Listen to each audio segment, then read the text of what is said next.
Ladies and gentlemen, welcome to 302 Sports. Tonight we're in Middletown, Delaware for the non-conference game between the Sussex Tech Ravens and the Appoquinimink Jaguars. Joining me tonight is Paul Collier and Marvin Dooley.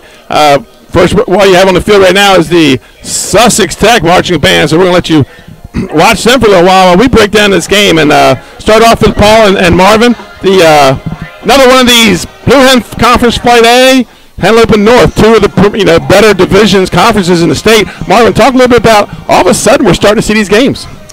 Well, I think it's great for football that Henlopen is playing our Blue Hen Conference Flight A matchups. In the past, you wouldn't see a lot of them, but now since the schedules, I've got I think more teams down south want to play up here, which is better for us. We played CR last week, and I think it's just better for upstate, downstate. The more we meet now, the more we'll know down the road. Now, Paul, you're an upstate guy, graduated from St. Mark alum, taught at Polytech and Cesar Rodney. Different sport, but don't you see it? More interesting, as Marvin says, getting to see these upstate, downstate games early in the year. Yeah, at St. Mark's and some of the private schools upstate, they play a lot of different teams around the state and in different states. But this is great to see. It's like a lot of the intersectional rivalries you see in college football. And it's great to see it at the high school level. Well, I don't know what Paul said there. I believe that football was the sport that missed it. Right. It wasn't doing it. Baseball did a lot. Wrestling did a lot. I think now that football is coming around, it just brings a full circle now for high school sports. And folks, this is our crew in the Sodell Concepts pregame show here at Appoquinimink High School. And a little bit about Marvin talking about this. There's 7 games, Henlopen North and Blue Hen Flight A. And I'm a bit surprised right now. The Henlopen's leading them 4-2. You in Middletown were the only ones able to beat some Henlopen North teams. And tell me, a big game tonight down in the Henlopen Conference in the conference opener. Cesar Rodney and Polytech. And Polytech playing well at 2-1. Is this CR team for real? You guys beat them 19-14 last week. Well, we were lucky to get out of there with a win. CR really impressed me. I mean, their front line was really good. The quarterback is really special. I tell you, he extends plays and he causes a lot of conflict on your defense. So I think CR is for real. I think they got a lot of older guys now. I think if you talk to their head coach, I think they were waiting for these guys to get to be seniors. A head coach who Dickinson guy, former Blue Hen guy. And Paul, you know Coach Candeloro well. You worked with him, and right now he had 2 rough seasons. They seem to be turning around. Would you say tonight Polytech is maybe the biggest game on their schedule in 3 years? And I know it's Polytech, but maybe even a must-win game for him after 1-9 seasons. Yeah, I like Cesar riding that game. I've talked to Coach Candeloro twice this season, and he said his team this year reminds him a lot of the Duran Harmon teams, where they had a lot of varsity experience as sophomores and took a beating, but by the time they got to be juniors and seniors, they were one of the top teams in the state. The 2 Blue Hen Conference wins this year. Middletown beats Smyrna 35-28. William Penn beats CR 19-14. CR with wins over Appo, St. George's, Dover, surprising with that win over Concord last week, I thought. And then Sussex Central, Hodgson. Hodgson and St. George's Grant are just moving up, but they're 2 pretty strong teams upstate. Well, I also agree with that. I think that last week at Dover was down 21-0, and to come rallying back and get a win. And Concord's always a well-coached, good football team, so that's a big win for Dover. So we talked a little bit about tonight, and Paul, we looked at you scouted out this quarterback, Phipps, and we find out he's done for the season with torn ACL. Yeah, I was really looking forward to watching his performance tonight, but it seems like without him, they're going to be a little bit in a hole, and they're going to have to establish the run early to have a chance in this ball game. Right, and I talked to Coach Timpson this week, and he said not only is he a loss as their quarterback, he was their emotional leader. He was their guy on the field. He was the quarterback. I think you take any quarterback off your high school football team. Most of the quarterbacks are your leaders. I know if I lost mine, I'd be in a hole too. So I think any team loses their quarterback, really guides the offense, is going to you're going to struggle a little bit until you find another person to take over. So, folks, now it's time for our Dream Scouting Network players to watch. And for the Sussex Tech Ravens, 2 players we're going to watch here in this game. Number 6, Michael Norsworthy. He's the running back. He's on both sides of the ball. And Coach Timpson says, number 6 scares me. You scrimmaged him. He was, I believe, fullback and a defensive back. Yeah, he's all over the field. He played good against us, too. So it was a scrimmage, so he didn't play many snaps as he'll play tonight. But he's definitely a leader of their team. And also the player to watch for the Sussex Tech Ravens is their inside linebacker, number 50, Teddy Letnoff. Teddy letting off because basically Appo's not going to be able to throw the ball as much tonight. They're going to have to go run game. Teddy letting off is going to have to stop between the tackles for the Ravens. Yeah, you know, they're going to have to run the football now. You know, you lose your quarterback, so now push more emphasis on the run game. And he'll be key for Sussex Tech stopping the run. And, you know, Marvin, you know a little bit more about Appoquinimink than we do. And there are two players to watch. First of all, number 6, Derek Thompson. He's probably going to get a load of carries tonight. You know, he may be one of the guys that steps up as a leader. He's a very good running back. He's always ran good against us in the past, and he'll be heavily keyed on tonight. Now, I think Sussex Tech will probably key him a lot, would make his job tough. And then number 8, Joseph Thompson. And you know, Coach Simpson says this guy has to come in. He has to fill that leadership role, that vocal leader on the field. Yeah, he's going to have a tough time. I mean, Sussex Tech is, you know, I'm sure they game plan with the starting quarterback, but now they'll see that change real fast. I mean, so I think both of them guys have their hands full. Folks, we're going to take a quick timeout. We're on the Sodell Concepts pregame show. And, folks, we'll be right back after these commercial messages. Scott Kammerer of Sodell Concepts. We have 8 locations, a catering company and a food truck right here on the Culinary Coast in southern Delaware, and we'd love to see you at one of our locations. Fish On in Lewis in the Villages of 5 Points. Lupo Italian Kitchen on Rehoboth Avenue in downtown Rehoboth, serving homemade pasta. Papa Grande's in downtown Rehoboth. Our treetop deck has the best happy hour around. And Matt's Fish Camp, located on Route 1 in North Bethany Beach, your classic seafood shack. At Sodell, we believe in beautiful, simple food and making the world a better place. See you soon. Hi, I'm Scott Kammerer of Sodell Concepts. We have 8 locations. Hi, I'm Scott Kammerer from Sodell Concepts. And I'm Danae from Matt's Fish Camp. Come check us out. Matt's Fish Camp is the small local fish joint with 2 locations on Coastal Highway in North Bethany Beach and Lewis, where we serve up traditional coastal fare in a casual atmosphere with house specialties like colossal crab cakes, lobster rolls, and fried Ipswich clams, along with crowd pleasers like fish and chips, fried shrimp, and a daily selection of fresh caught fish. Matt's Fish Camp, serving up lunch and dinner 7 days a week, all year. Locations in Bethany Beach and Lewis, Delaware. See you soon. Hi, I'm Scott Chef Kammerer. Sodell Concepts. Located on Coastal Highway just north of downtown Bethany Beach, Blue Coast Seafood.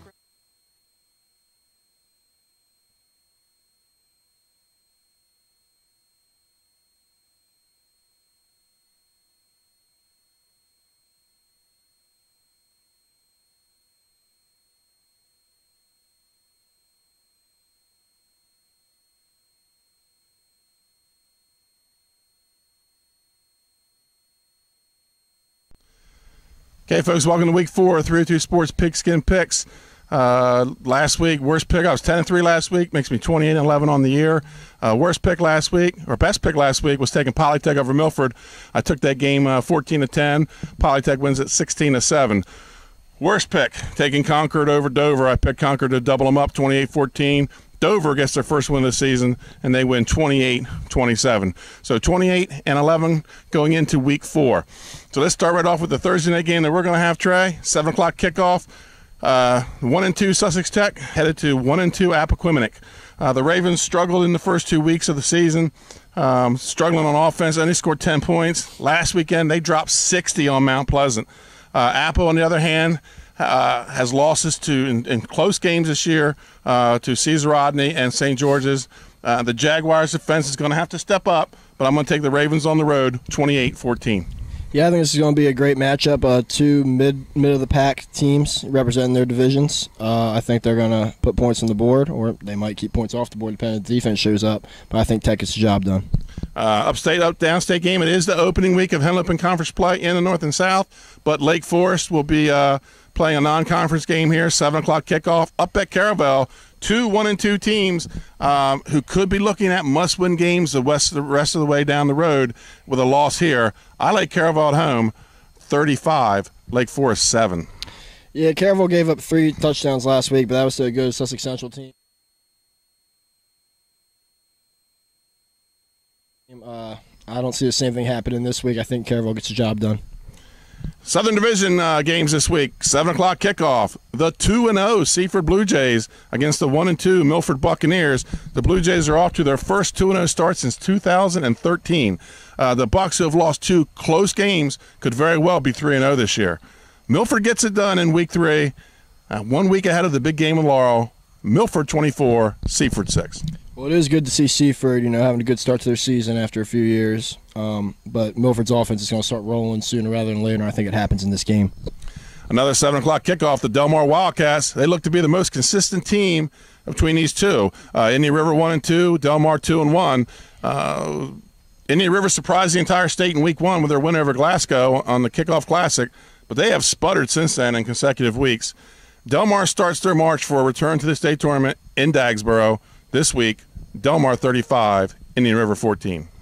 Yeah, I believe Delmar's still a threat to Woodbridge to, unseat them from their throne, and I think they get the job done in Dagsboro, like you said.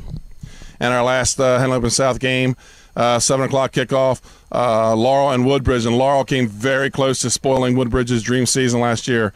Believe it or not, the defending Division II state champs may be an all-around better team this year than they were last year. The Blue Raiders are going to extend their streak to 17 games. Woodbridge 35, Blue Raiders 7. Yeah, Laurel, like you said, Laurel played Woodbridge tough last year, and they played a solid game Friday. They really limited their mistakes and really put it on the other team. But I think Woodbridge is just too tough right now. Henlopen North matchup, 7 o'clock kickoff. 2-1 Caesar Rodney versus 2-1 Polytech. These two schools are 4 miles apart. It will take the Riders longer to load the bus than it will be to drive down to Polytech. Yet, this game's not a rivalry. I mean, if they don't catch the green lights, it's a 10-minute drive at best. 3 years ago, Polytech got their first ever win over Dover. The Riders are ripe for the Panthers to pull another upset. The Riders have been tested in the first 3 weeks, and that trade, I think, is going to be the difference. They better not let the Panthers hang around this game, though. I'm taking Caesar Rodney in a close one. Riders 21, Panthers 14.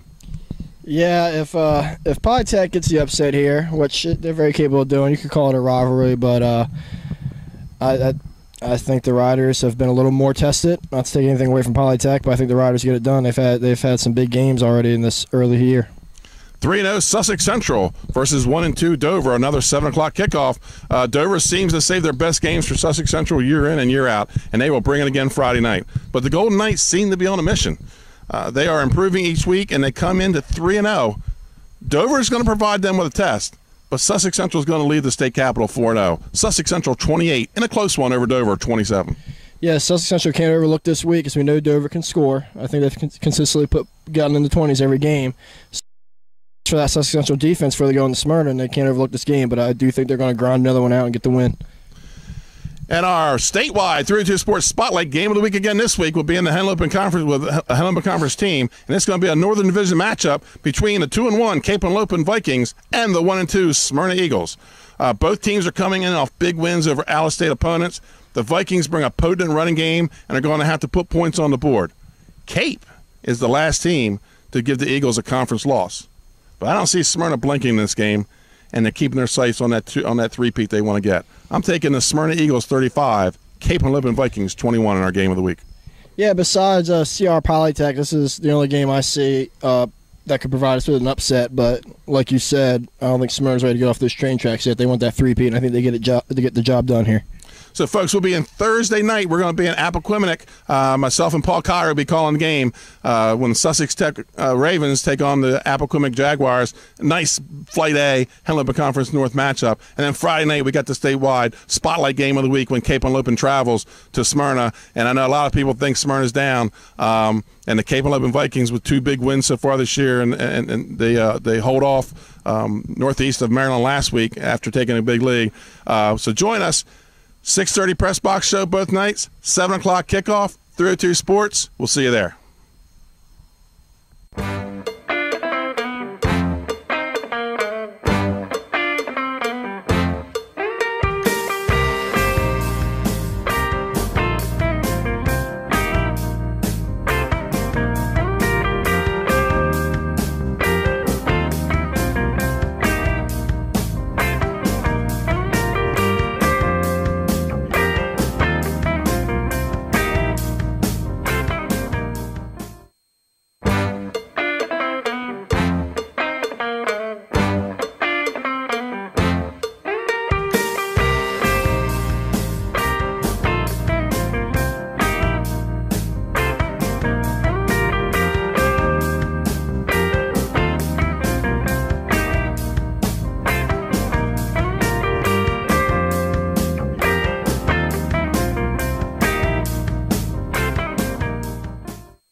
Hi, I'm Scott Kammerer from Soto Concepts. Soto Concepts is an award-winning restaurant group on the culinary coast with 10 locations. We're a chef-driven group. Come check us out. See you soon. Soto Concepts believes in the vision of our founder, Matt Haley: cook beautiful, simple food, develop the people we work with, and make the world a better place.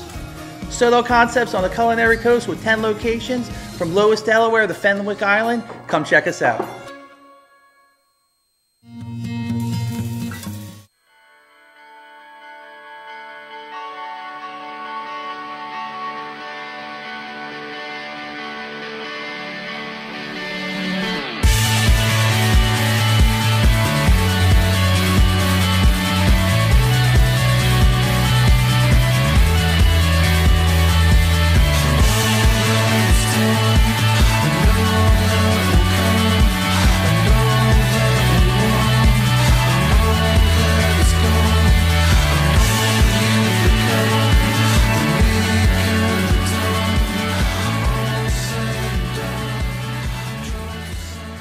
Bar is a landmark restaurant overlooking the beautiful salt pond.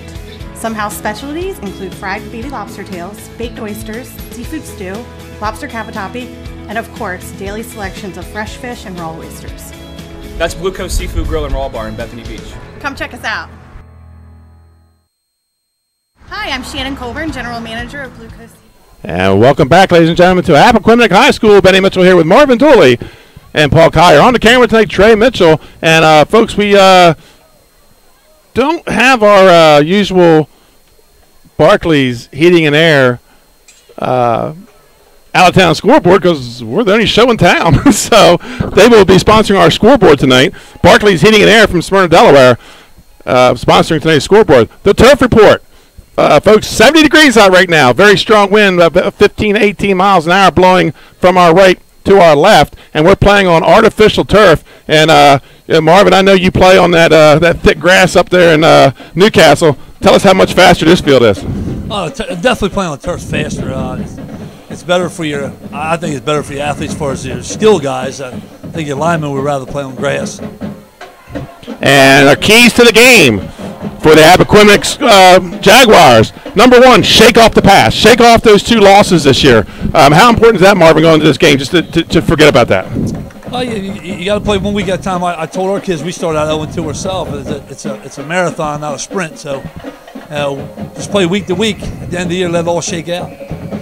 And mix up the offense, put the Ravens on their heels early, and get off the field on 3rd down. And Appoquinimink starts with the ball 1st and 10 at their own 43.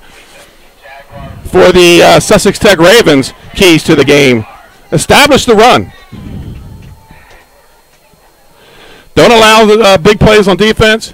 Score early, eliminate the crowd. There's a big crowd here tonight, Marvin. Yeah, they always draw well down here. I mean, we played them here a few times the last few years, and it's always good down here. We seem to always be their homecoming game. On 1st and 10, the number's a little hard to see. I believe that was number 6 on the carry. Pickup of about 2 on the play. It's going to bring up a 2nd down. And I think Appoquinimink also, we say, Smyrna needs to get off to a fast start. I think Appo more so needs to get off to that fast start, Marvin. Well, I think Appo has to establish the run game. I think the more they can control the clock and keep the chains moving, they give them an opportunity to stay in the game. That was a nice jet sweep right there. A guy cut it up real, got a 1st down. Looked like they'll move the chains. And that's going to be enough for a 1st down for the Jaguars. Jaguars in all black, folks, with the burgundy helmets, moving from left to right. And the Sussex Tech Ravens in the all white with the black helmets. Had white helmets, they could have the stormtrooper look going on here. Well, it looks like Sussex Tech's putting 8 in the box, so they're willing to stack the box, try to force Appo to throw. 1st and 10 for Appo. They are in Sussex Tech territory at the Sussex Tech 47. And it looks like we're going to have an offsides on that play. And Paul, you're driving, you're moving, you got your 1st down, you're in their territory, and you get an offsides. Yeah, it was a real nice start for Appo with that 2nd down run, but that's going to back them up, and those penalties are not something they're going to probably be able to overcome tonight. It's going to bring up a 1st and 15 for Appo. And they're going to be Appo from here on out because I don't know I can say Appoquinimink that many times during the course of a night. You see again right here, Sussex Tech It's putting almost like a 6-2 defense here, loading the box. And that's number 21, I believe. No, number 24 on the tackle. That was Nolan Lamante. That's going to be a tough one to pronounce. Yeah, 5'11", 225 super banger. Nice tackle for a loss. Second and loss of, they're going to call it no loss. It looks like about a loss of 2 on the play. That's going to bring up a 2nd and 17 for Appoquinimink. And both two tight ends in this formation. Bring a guy in motion, shotgun formation, and he's got nowhere to go and a flag on the play. So off and early, Paul, Sussex Tech, they gave up that first down, they get the penalty, and they take advantage of it. They're playing 2 good defensive plays in a row. Yeah, they're definitely king on the run tonight with Phipps being out for Appo at quarterback. And that's going to be a hold on Appoquinimink.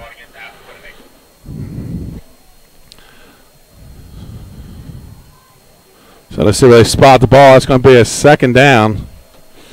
And they're going to decline the penalty. It's going to bring up a 3rd down and 17. And Marvin, you scrimmage Sussex Tech, and you have Appo yet to play. Sussex Tech's got some size on them. Yeah, we scrimmage Sussex Tech. Like I said, I don't know how many guys they played, consistency, but they are big up front and on both sides, the defense and offensive lines. But I believe, like Paul said, they're keen to run. Motion out of it's going to be a quarterback keeper off. It looks like maybe a wildcat formation. That's number 25 on the carry, Robert Jadek. And maybe another guy that's going to get a few carries here tonight. That's going to bring up 4th down. Give him a gain of about 3 on the play. It's going to bring up a 4th and 13. And they're going to be punting away. And back is that number 6, the guy you said he's worried about, Michael Norsworthy. How did he look in the scrimmage against you guys? You said he was all over the field. He's very good. He's very good. A lot of speed. Very good skill player. I wouldn't be surprised if they punt away from it.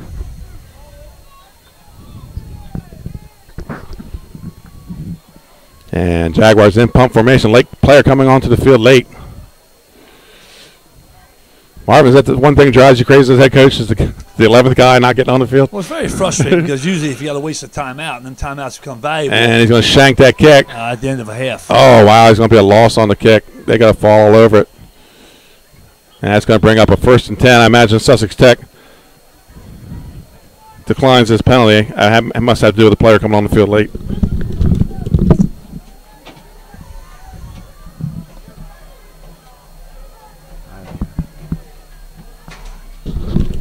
And Sussex Tech does decline the penalty. It's going to bring up 1st and 10. Sussex Tech with their first possession of the game. Sussex Tech quarterback is really impressive. I think it's the brother of Kane. Yeah, Ricky Kane, number 7, yes. Imagine if those young men stayed in Bridgeville. Kanai Kane, 2-3 touchdowns for the University of Delaware this year, coming in out of junior college.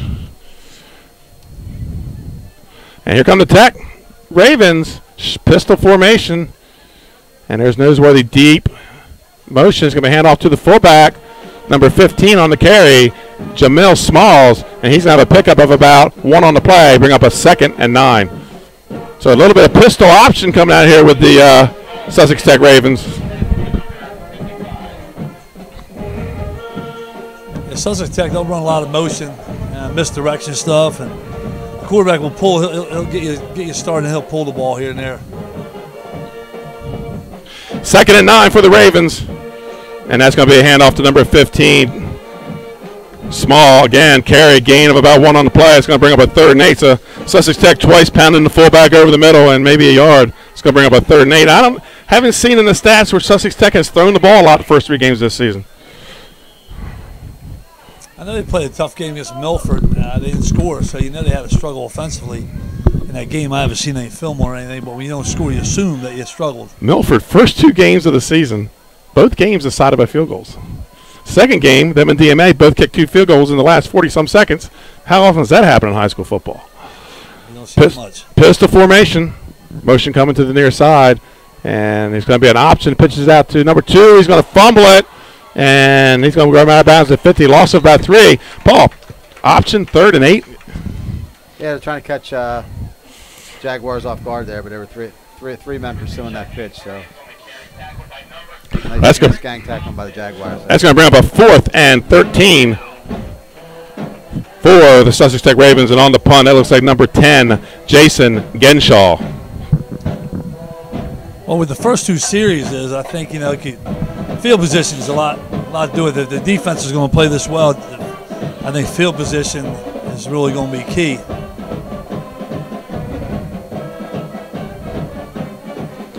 Good snap, gets it almost off the up back, and it's going to take a Tech bounce. It's going to be picked up at about the 19-yard line. That's number 15, Javon McIntyre, and he's got some running room on the left side, and it's going to be 1st and 10 for the Jaguars.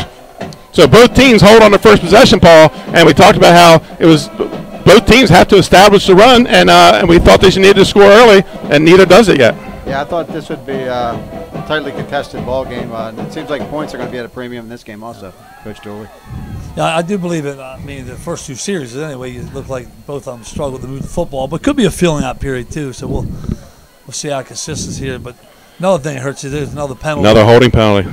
That's 3 penalties so far in this game for Appoquinimink.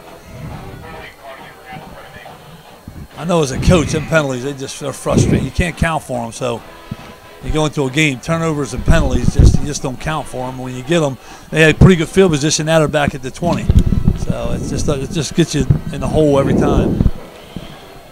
I asked Coach Timpson what he thought about this becoming a regular series from here on out, and he's good friends with Quillen. They did blue gold together. He said he thinks it's a great idea, but they haven't made the trip down south yet. That might change after an hour and a half drive next year. But both coaches met during blue gold, felt like their teams are fairly similar, and this could be a good series for the next 10 years. Gain of about, let's call it 2 on the play, maybe 3. Number 6, Derek Thompson, and Coach said he's gonna get a load of carries tonight, and it's gonna bring up a 2nd and 7 for Appoquinimink.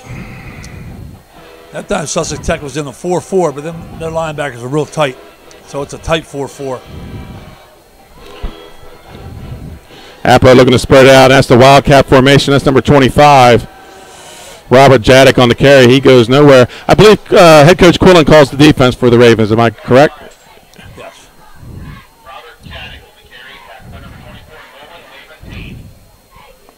3rd down and 8 for the Jaguars.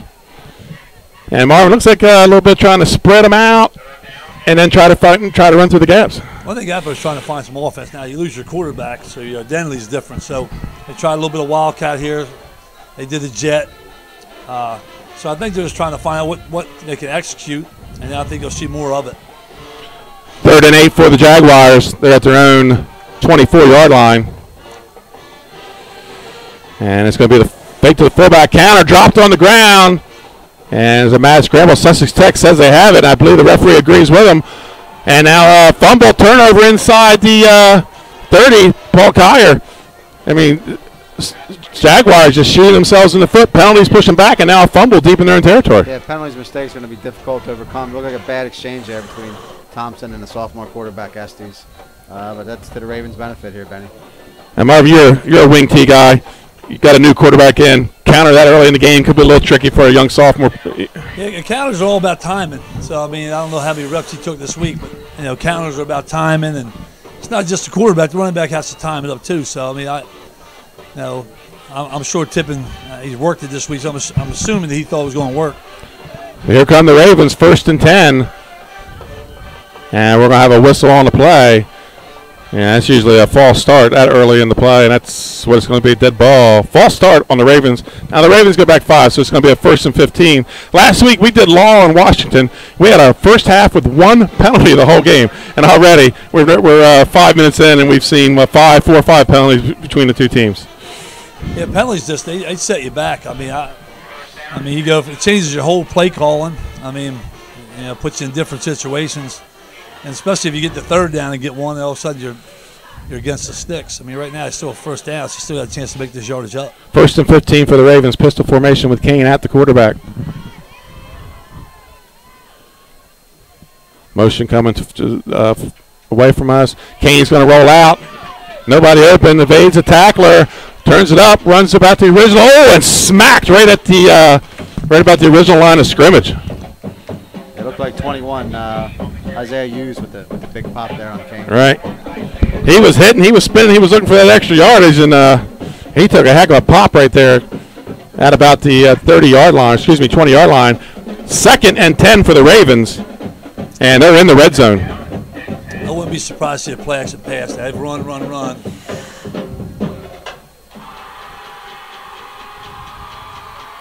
And that's going to be a little inside handoff to number 6, Norsworthy. He's going to pick up about, let's call it 3 or 4 on the play. And it's going to bring up a 3rd down. 3rd and man's one. That's where, Paul, I think both these teams want to be in 3rd and medium, 3rd and short tonight. Yeah, 3rd and medium. It gives them the ability to run the ball, which they want to do right now.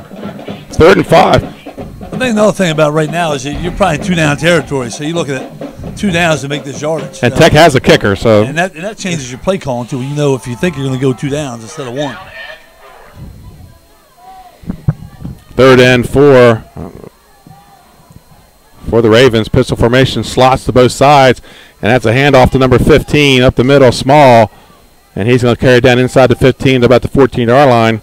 And that's going to bring up a 4th and, call it 4th and 4. Yeah, the senior Brennan Wright, number 33, in the tackle there for the Jaguars. Looks like they're going to go for it. 4th and 4. Wow, I feel like I'm at Raymond Stadium with the bell going off on 4th down here. The 32-yarder must be outside the range of the Tech kicker. And that's going to be a handoff to Norsworthy, and it looks like he's got the 1st down. And Norsworthy off right tackle, bounces it out to the right side, and Sussex Tech in business down inside the 10-yard line to about the 7-yard line of Appoquinimink. That was a nice play call. The outside, they lost outside containment. Appo did, and the running back bounced it outside.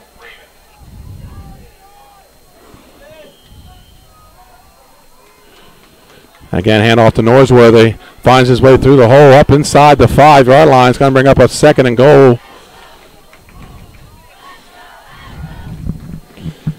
And Sussex Tech, this is their last non-conference game. They're playing there with the schedule works. They're playing their non-conference up front.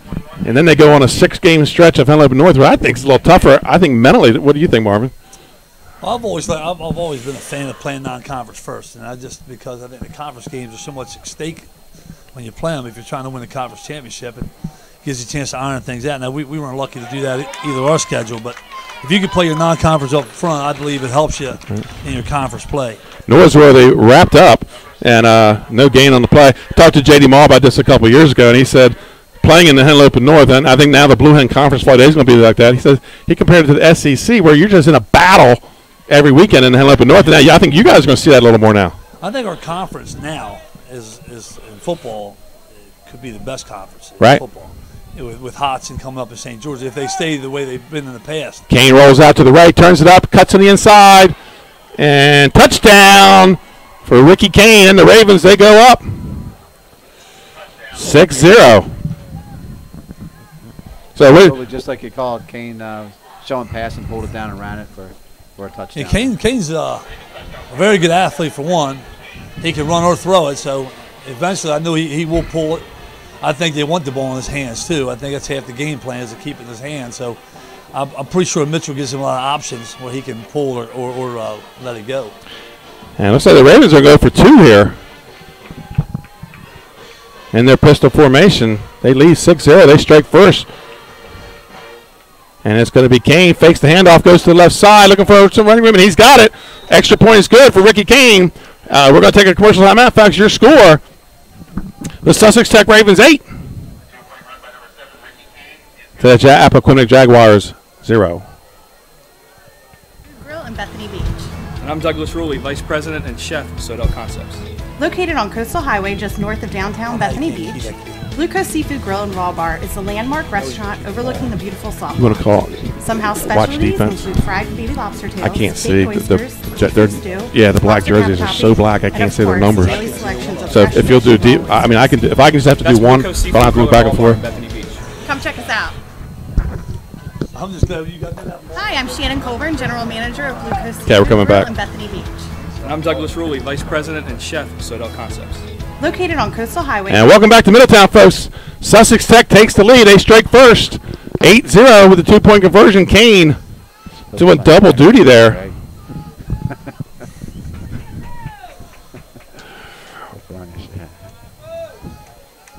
At least he blows it up. Well, you know, with my eyes, I have to have at least 16-point font on that roster. Well, I'm glad you blew up because my eyes must be bad, too. And off to go. Oh, that's a short kick, little pooch kick. And Jaguars having trouble getting on top. Looks like they're going to get it. 2 minutes to go. 8-0 for the Ravens.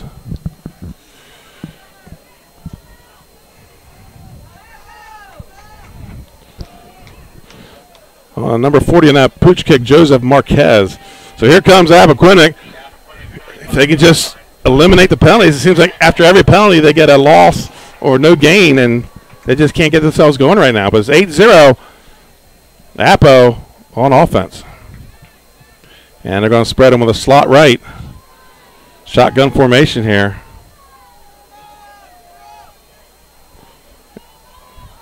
And that's just nowhere to go with the Ravens. It's just a host of Raven tacklers. So much penetration up front. I mean, there's a lot of white jerseys in the backfield. That was number 6 on the carry, Derek Thompson.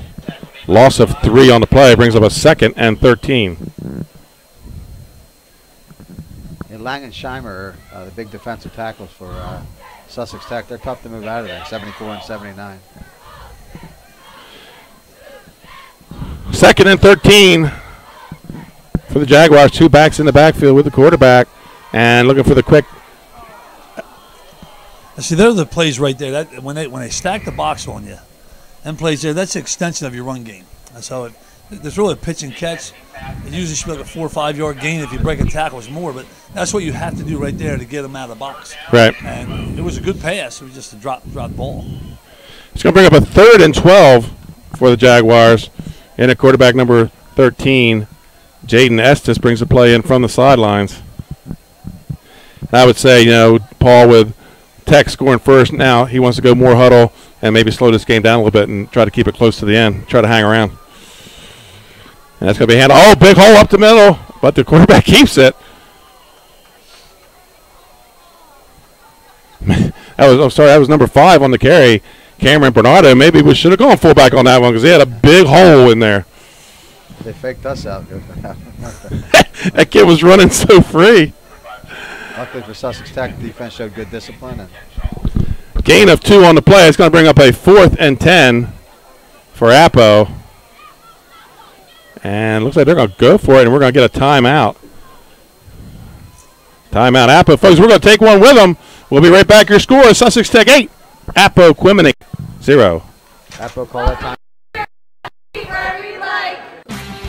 Hooters of Newark is located at the Astro Shopping Center, Newark, Delaware. Come in day or night to watch your favorite games and sports on our many TVs. It's a great, fun-filled environment that is kid-friendly.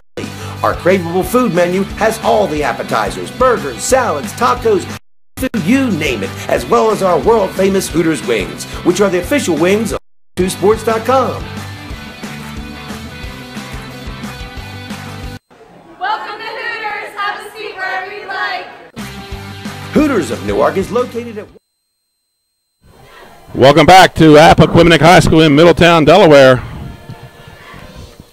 Probably one of the biggest growing areas, guys, in Delaware right now. Got 2 schools in the town, and then you have St. George's up the road, and I hear there's talk of maybe another one. And they do go for it on 4th down. And that's going to give Sussex Tech the ball.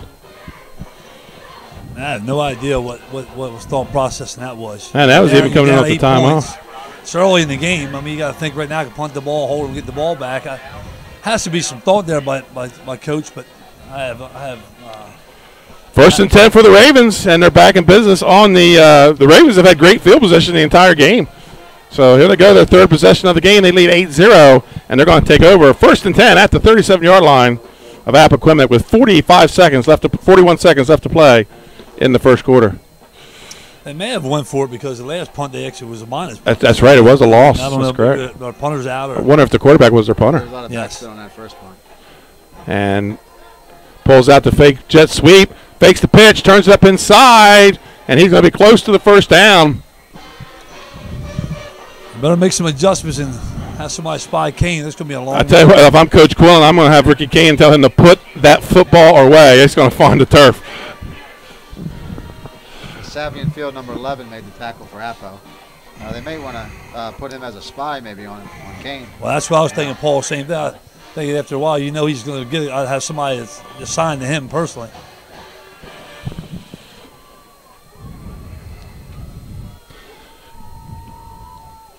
And jet sweep, that's number 2 on the carry, Shy Williams. And he's going to pick up some yardage and some flags on the play. And we'll let the referee sort out, see what we have here. Picked up about 5 on the play, but there's a flag. That's usually in the face mask area. Was that on Sussex Tech? Yeah, it's going to be a hold on Sussex Tech downfield, so that's going to bring it back. Spot foul, correct? So it'll be probably about a 1st and 15, so not as brutal as the holding right at the line of scrimmage. There's a break Appo needed. He kind of got to get a little bit of break here, hold him, get the ball back. Football is a game of momentum. I tell you, I look at last week against the CR. CR had all the momentum, and they had a fake punt. We actually stopped the fake punt. I think that turned the momentum of the game. I mean, you make a big play, and then one big turnover or something and change the whole. 1st and 18 here for the Ravens.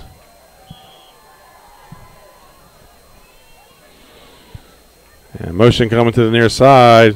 Kane takes a snap, pulls it out, rolls to the right, has a man open downfield, and that's going to be pass interference. Just kind of draped him like a cheap coat down there. He got over, I think, maybe both shoulders. And that's going to be pass interference. Not sure that he needed to interfere there. I think the Ravens receiver looked like he was looking on the wrong shoulder. I thought he had pretty good coverage, too. He wasn't that far off of him. No, looked like he was right on him. Yeah, Grant Lamers, number 80, was the intended target there, covered by Savion Field, number 11. So, Paul, this could be a type of drive where now the Ravens are going to get maybe saved with this penalty. It's going to be first down with 7 seconds to go and the quarter break. If you can hold them here before the end of the quarter, maybe regroup and get a stop here. Yeah, that's certainly what they need. I'm surprised on that 4th down, Appo didn't put the ball, maybe get a pass interference call in that earlier possession. Yeah, I would think if you're going to go for it, 4th and 10. You're going to be throwing the ball, yeah. Had great success on the ground. You have to have something. Started off hot, 2 plays first down, and then it's been all Sussex Tech since then. 6 seconds to go here in the first quarter. Motion coming to the near side. And again, Kane, this time he hands off the jet sweep. And he's going to be inside the 15 down to about the 14. And that's going to be enough for a first down as time expires. So at the end of the first quarter, the Sussex Tech Ravens 8, Appoquinimink 0. Folks, we'll be right back after this commercial timeout. You're on 302 Sports, Henlip Conference, Thursday Night Football.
And welcome back, folks, to Appoquinimink High School. Benny Mitchell, Paul Kyer, and Marvin Dooley here.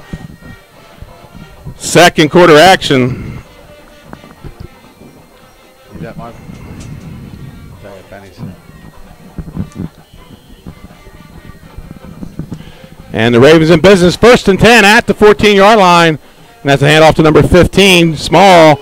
And maybe a yard on the play, and that's about it. Jamil Small, number 15, is senior, 5'10", 180 for Sussex Tech. And that's going to be a gain of about 1 on the play. 2nd and 9 at the 13. Maybe gain of 2 on the play. 2nd and 8 at the 12-yard line. And Ravens looking to score here to go up 2 scores. 11:30 to go in the first half. And that's going to be a handoff to number 6, Norsworthy, and he's going to push it down around the 5-yard line. No big whistle. Powerful run by the junior for Sussex Tech. A great push up front on the offensive line as well. Yeah, I've been following him in conference football for several years now, and I've never heard of this kid. I'm going to get up with one of the coaches to find out exactly what town he came from. He's not listed. His height and weight's not listed. That's number 24 with the touchdown, Nolan Lamontag. And the Ravens go up 14-0. So big body. They go with those little scat backs the whole game, Marvin, and then they put the big boy in to push it in for 6 yards. Well, the key right now is the push up front. They're reestablishing the line of scrimmage, and when you can do that, good things can happen to you. Ravens again going for 2.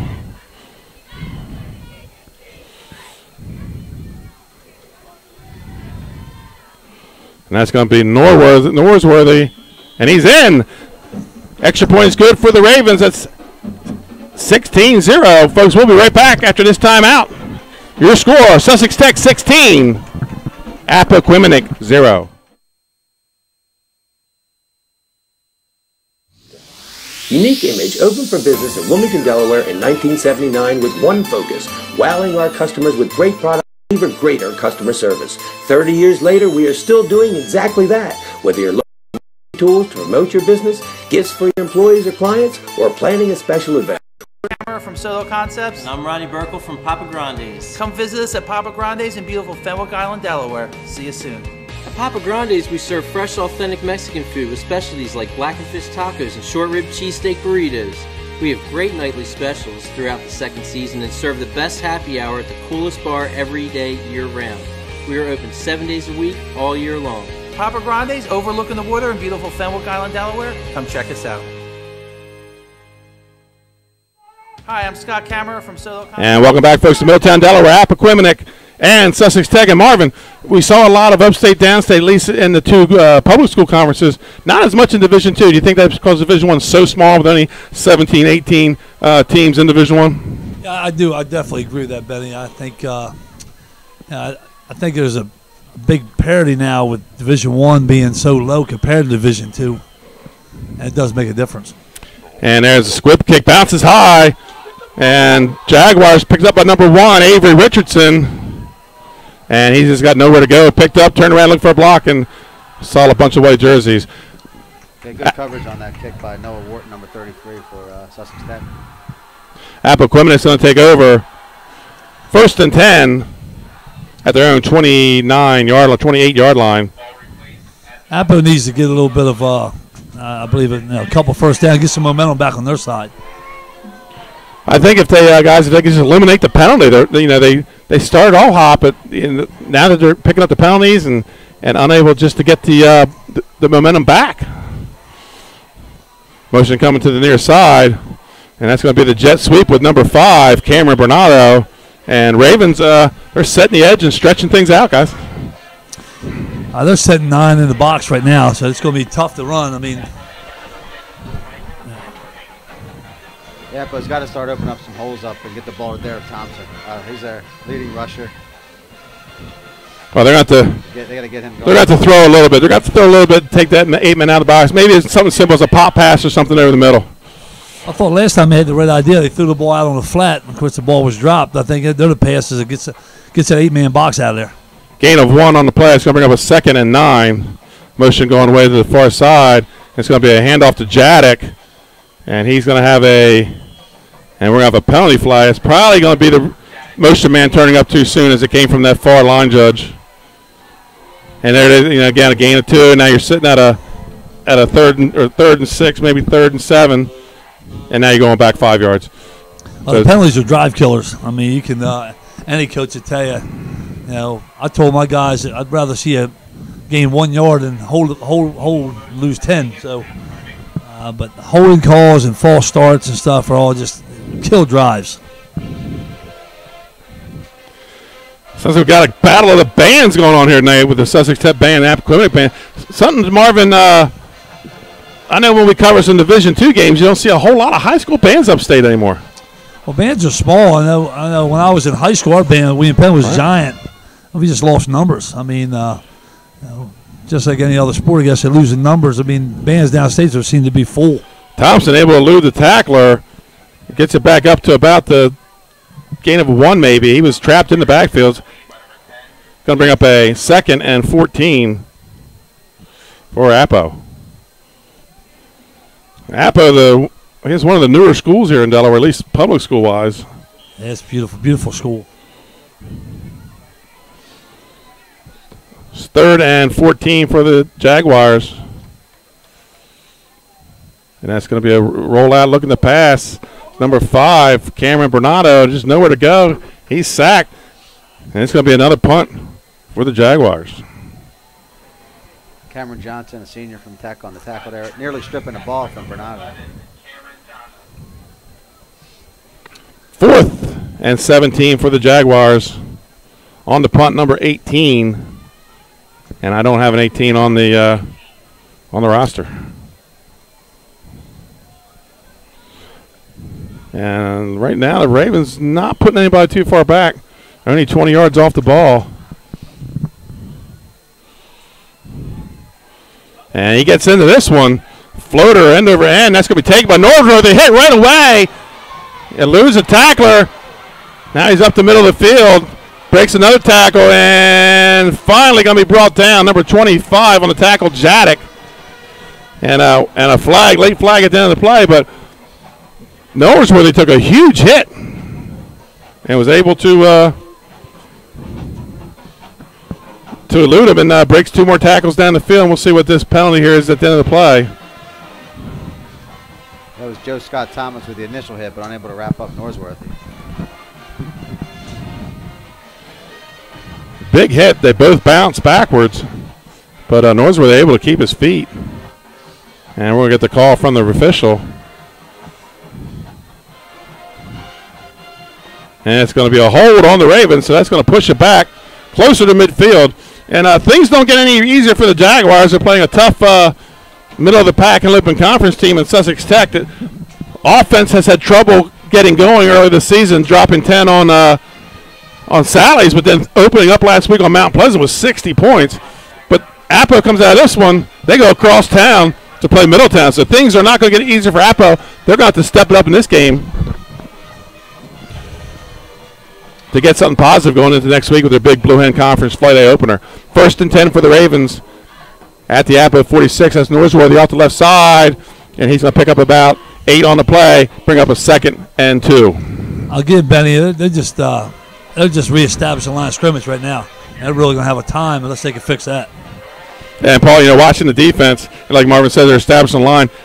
It's 2, 3, maybe 4 yards before the Tech runners even see a defender. Yeah, Tech's got a big advantage of size in the trenches there. That's quite evident in their ability to run the ball. Sussex Tech 2nd and 3 at the 39-yard line of Appoquinimink. Motion coming to the near side.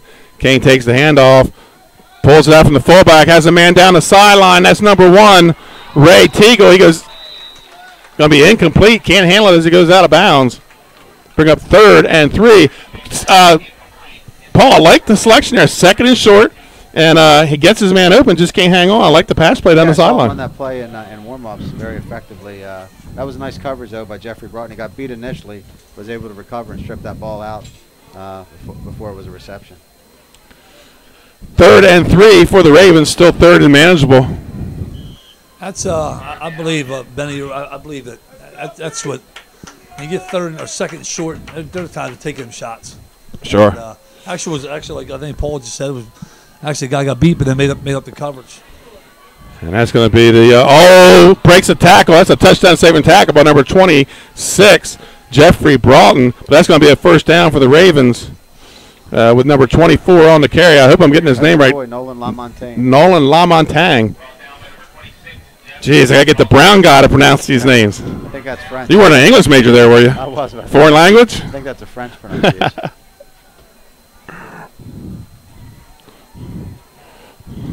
Yeah, Lamontagne's a senior, 5'11", 225. Good. Glad I brought you here this week because that name alone has been getting me. 1st and 10 for the Ravens. That's going to be a handoff to Lamontagne again, and he runs a lot like a Kanaa Kane who came out of Sussex Tech a few years ago. And Marvin, just let you know, you have any more problems with those names on that list, call the Ivy League guy. He's going to straighten it out. I'm just sitting back letting Paul say him. 2nd down and 3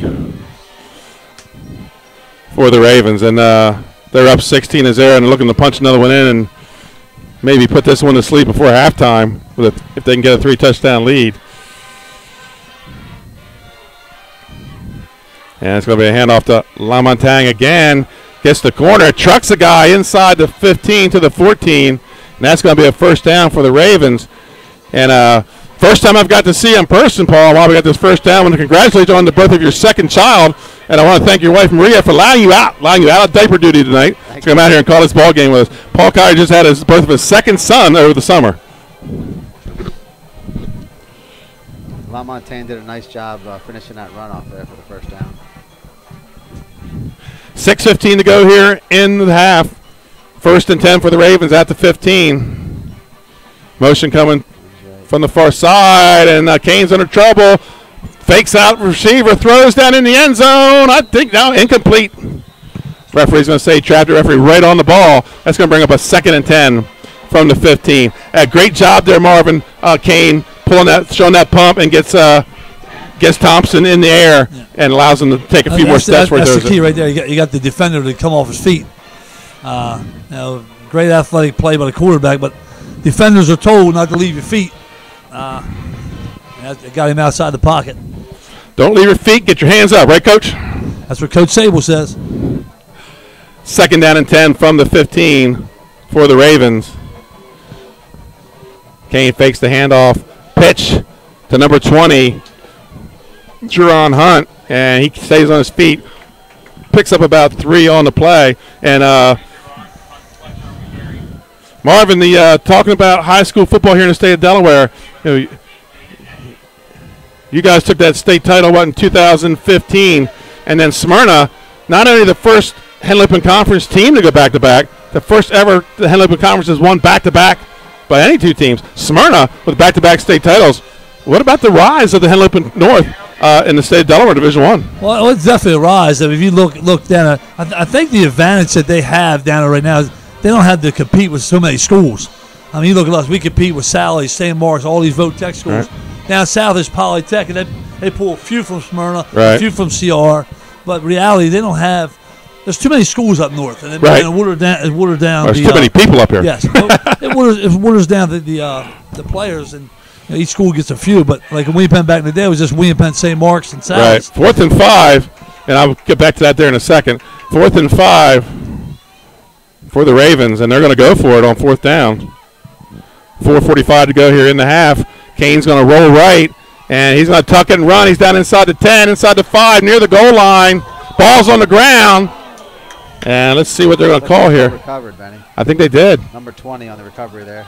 Kane hit at the 1, fumbles the ball. Appoquinimink ball. And, Paul, one thing we're starting to see downstate now is more and more kids going between the schools. A lot more kids using school choice. Tomorrow night, we're going to see a freshman quarterback for Cape and Lopin who played at Millsboro Middle School last year, which is Sussex Central. So, maybe not, the 2 tech schools and no private school down there with football. You're seeing a little more downstate, the kids using school choice and they're showing up at different locations.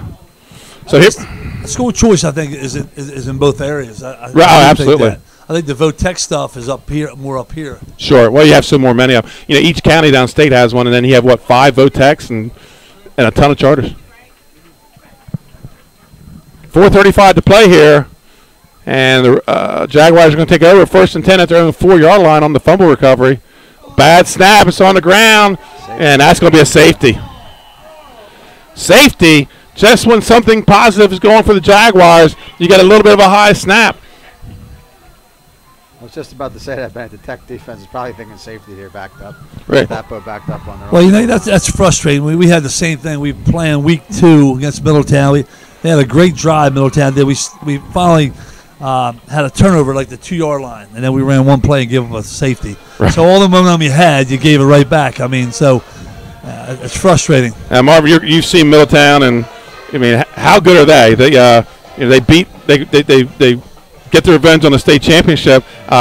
First game of the season, they beat Smyrna by a touchdown. Is Middletown going to get better, or are they just a great football team now? And I mean, obviously, there's always room for improvement. Well, I think they'll get better. They're a real good football team now. And I always said the X factors and all this stuff is you look at Smyrna. Smyrna's still a good football team, but they ain't got the quarterback. Right. You know, they lost him, and that quarterback makes things happen. Middletown has that a guy that's you can count on for everything. I think we're going to see, hopefully, maybe this week for that young kid Isaiah Wilson. Now, instead of playing Middletown, Irvington, and Franklin, maybe a chance for him to, I won't say slower, but they saw a lot of defensive speed the first 3 weeks. And the kid's trying to, and he's replacing a legend in Nolan Henderson. Oh, sure. Well, we scrimmaged him. You try to put him in a conflict of interest and make him make poor choices, and that's where you couldn't get the other one to do. You couldn't get him. Nolan Henderson wouldn't make poor choices. Right. I mean, no matter what you did, he knew what to do with the football. Outstanding quarterback. I saw it at Smyrna, but then I had a chance to see it at the Blue Gold game. He beat me up again. And free kick for Appoquinimink. We'll see Cape and Smyrna. We'll see Smyrna again tomorrow night in our spotlight game of the week. And that's number 2, Shy Williams. Picks up at about his 28. Has it up outside the 40 and over the 50. And there's going to be a flag on the play. So that's coming back, folks.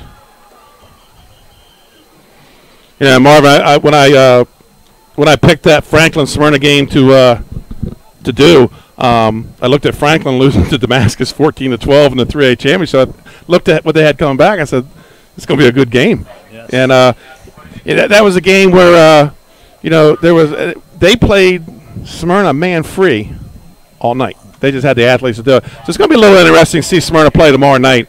They come out of this 1-2 and with no injuries. Right. I always say we play a tough schedule. It's going to pay off for you later on. It may not pay off now, but it will.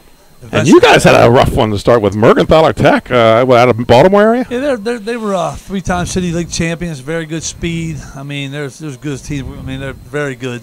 A lot of speed. I would like to start a little lesser opponent if I could. Right. Cape and Lopin got a little bit of bite of that apple in week 2. They played Suitland over in Prince George's County, and Suitland opened up a 40-0 game on them, and they got back with Northeast out of Anne Arundel County. Cape and Lopin will also be they're seeing Smyrna tomorrow night in our spotlight game of the week. I wish more teams would play in-state teams. This out-of-state stuff. I mean, sometimes you have to. I mean, I didn't want to. I'd much rather play. Let me tell you something. It makes it harder for the predictor here because I have 11 losses this year, and a lot of them are those out-of-state opponents that I don't know who they are. And that's going to be number 20 on the carry, Jerron Hunt, and he's going to pick up about 8 on the play. He's going to bring up a 2nd and 8. Now, getting back to scheduling, Benny, I think, I'd much rather travel to Sussex Central or Cape Henlopen or Sussex Tech. Right. Just because of the in-state teams. I mean, I see these teams going out of state when they can play in-state teams. I just wish we would kind of try to get that done. 2nd and 2 for the Ravens. They lead 18-0. 3:45 and counting the play here in the half. Folks, we'll have the Appoquinimink band coming up at halftime, and that's going to be jet sweep, and he's hit right away. And, Paul, did you get a number on that? Yeah. Like 25, Jadek maybe? Looks like Jadek, yeah. 25. Yes, Jadek. He blows through there and blows up that jet sweep. They've seen that, either the jet sweep or the fake, so they have picked something up, Marvin, on that jet sweep that they're able to key off. Well, usually if you know it's a good jet team, you got one linebacker who his responsibility is the jet sweep guy. Now, with this team, of course, you better have somebody assigned the backside for quarterback. Right. Third loss of 3 on the play is going to bring up a 3rd and 5 for the Ravens. 3 minutes and counting to go here in the first half. They lead 18-0. And that's going to be, looks like Kane. No, it's going to be handoff to number 6, Norsway. And he's going to be gain of about a yard and then pushed back by the Jaguars. That's going to bring up a 4th and 5. Be interested to see. Here, Coach Dooley, would you punt it here for sure? Did you punt here, Marvin, up 18-0 midfield? Yeah. Or do you step on the throat? Well, I think it's the first half. I'm trying to get all I can in the first half. I mean, I'm trying to. First of all, in football, you know, people, I mean, until you get to 35, I think you should play football. I mean, bottom line is if you can get 35, you can save your athletes. Right. I mean, and football is a game that, you know, if you can get to the end of the season with 60 less plays on your offensive or defensive line, it helps. Folks, we're going to take a quick timeout. We'll be back with – oh, no, we won't because the other come back on the field. It's going to be a quick timeout there. I know one coach up in Philadelphia that would go for this. Coach Peterson. Let's see what Sussex Tech's going to do here with Coach Bones. They're in punt formation. Back is number 15, Javon McIntyre. He had a good run on the kickoff. I don't expect that the ball will go straight to him. And here, off a timeout, here comes Tech late getting a player on the field. And Coach Quillen is upset. And there's a ready to play whistle, and the Ravens in punt formation.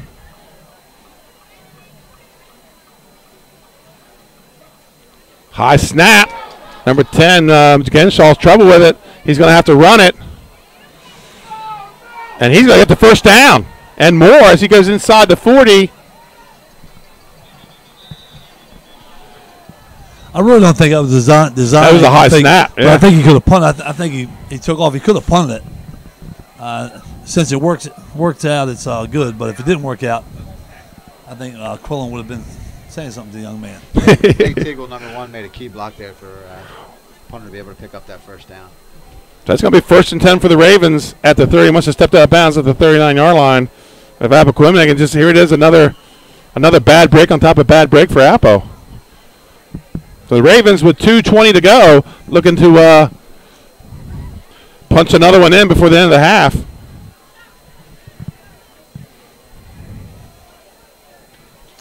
And full house backfield out of the shotgun, and that's going to be a handoff to the deep back.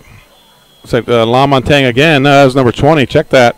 Jerron Hunt, and that's going to be a gain of about 7 on the plays, bring up a 2nd and 3. The Jerron Hunt is 5'10", 200-pound senior. He just ran them over. Hits the hole quick. And back to that full house pistol formation. And this time Kane's going to roll right, looks back to the left, and over the middle, and has a man open, throws the double coverage, number 80, Grant Lammers, and that's going to be incomplete. A nice play by Joe Scott Thomas to knock that ball away. It looked like he had a man breaking open late over the middle, through to the right side, man in double coverage. That's going to bring up a 3rd and 3 with 1:36 to go in the half. Appo needs to just get to the half. It is, yeah, stop here, yeah. I know as a coach, that 1:36 seconds is long when things ain't going right.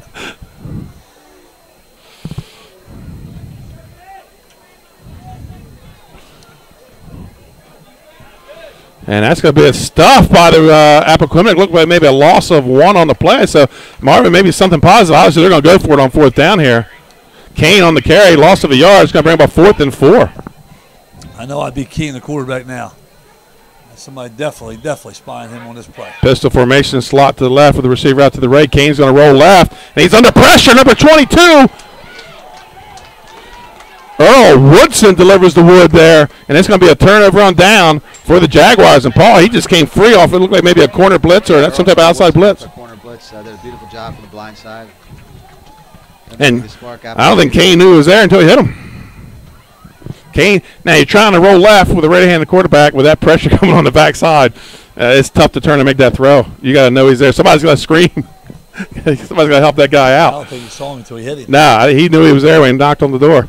So here we go, 1st and 10 for Appo at their own 42-yard line. They're in a pistol formation. And it's going to be the fullback, and then pulls it out, goes option, and that's a pitch to number 6, Derek Thompson, and he gets maybe a yard on the play. And Paul, Sussex Tech just doing a good job of stretching them out, and keeping not letting up the big play. Yeah, they're staying in their lanes. Cameron Johnson, nice discipline on that play. stay with the pitch man? Well, the option is it's slow developing. I mean, in my belief is the quarterback has to press the line of scrimmage faster. Right. That force them defenders to commit to you, then you can make the pitch. He's kind of winding it out, and they have a chance. The inside guys have a chance to come flowing. 2nd and 9. And he's going to be on a design quarterback keeper, and he's going to go. Clock's going to keep running. Maybe a loss of a yard. May have got back to the line of scrimmage. It's going to bring up 3rd and 9. And it looks like Appo just maybe ready to let the clock run out and get out of here, only down 18-0. It'd be nice to see him take a time and take maybe one shot down the field. But you're right, Ben. And they're going to go into halftime, folks. So your score at the end of the half, Sussex Tech 18, Appoquinimink 0. Folks, we're going to take some time out, and we'll be back with Appoquinimink High School Marching Band.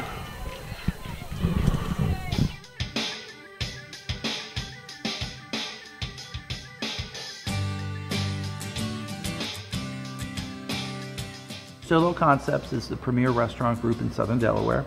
We have 8 restaurants from Lewis all the way down to Fenwick. We have a catering company, a food truck, a soda company, a film company, and a management and a consulting company.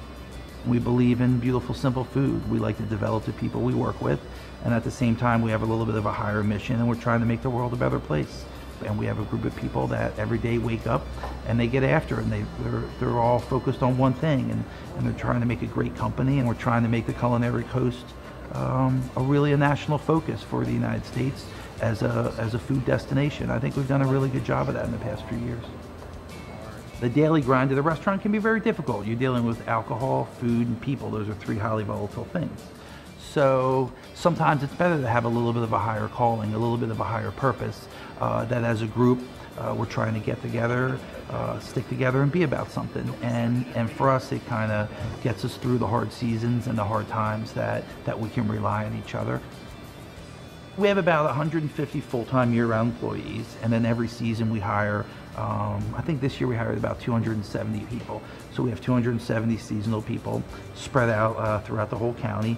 And for me, it's great. And some of these people started out as 15-year-old busboys working with us, and now they're lawyers and doctors and business executives throughout the world, and they still come back and they have a relationship with us. So it's been a really nice experience for us that we're so connected to the community, and we can develop people on so many different levels. We want to support the people that we work with. We want all of our employees to have what they need to grow and be professional. And we may open 10 more restaurants. We may open 100 more restaurants. But all we know at the end of the day is we want to stick together, and we have a great group of people, and I'm really proud of them. I'm proud of everybody. This is a really trying year, and it's a testament to the team that Matt put together that we flourished after a tragedy. And the stronger and better we can make Southern Delaware, the better our restaurant group's going to be.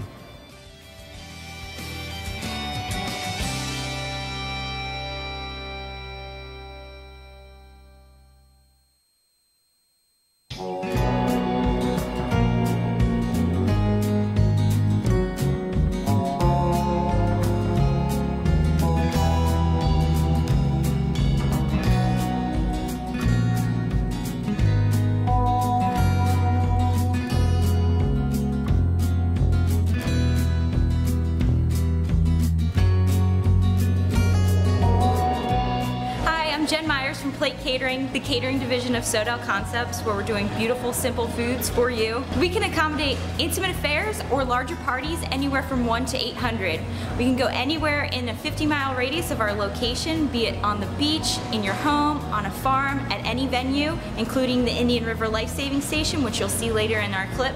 You can choose from a pre-designed, chef-driven menu where we keep only the freshest and most local ingredients in mind, or we can customize a menu to your liking.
keep us in mind for your next event.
And welcome back, folks.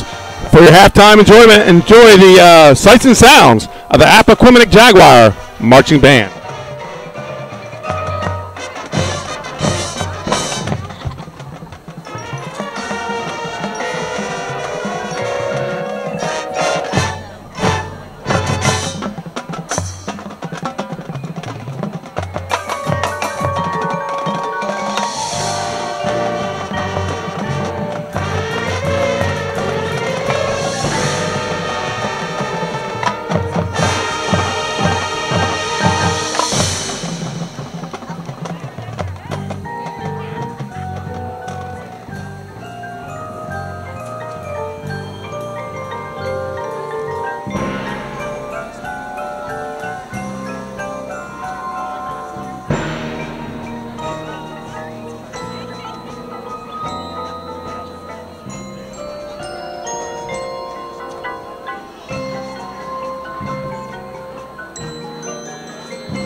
Mr. Italian began his career in home finance in 2002 as a mortgage consultant. Since 2002, Brian has helped over 1,000 homebuyers achieve their dreams of owning a home.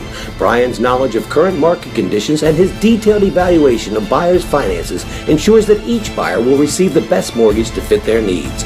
Brian is often commended on how efficient and effortless he makes the mortgage process for everyone from first-time homebuyers to investors to experienced buyers. For the loan that fits you, contact... And welcome back to Middletown Middletown, Delaware, Appoquinimink High School. And in the box with me, Marvin Dooley, Paul Collier. And you guys know Marvin, three-sport athlete, but two-time state champ. Paul here, three-time state champion. You guys are changing roles in wrestling after 15, 20 some odd years of coaching. Marvin, you're going from the coaching ranks, and you're going to go under the microphone and start calling some 302 sports matches. Well, I'm looking forward to it. I'm going to miss coaching. Not going to miss the daily grind, the everyday stuff. I'm going to miss the big dual meets and miss the relationships with the athletes. That's the main thing that you're going to miss. But it's going to be nice to try something new. Give me a little more time to do all the things with the family. But I am looking forward to this 302 Sports Day. All right. And, Paul, you're going from the coaching ranks. You've been at Polytech.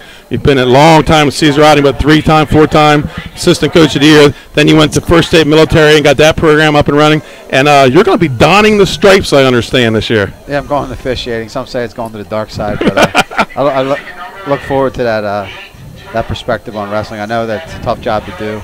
And I was kidding with a lot of the guys at the meeting last night that our coaches, we criticize them, and then now it's going to be their turn to say how bad of a ref I am. But I'm doing that a lot for the same reasons with young children.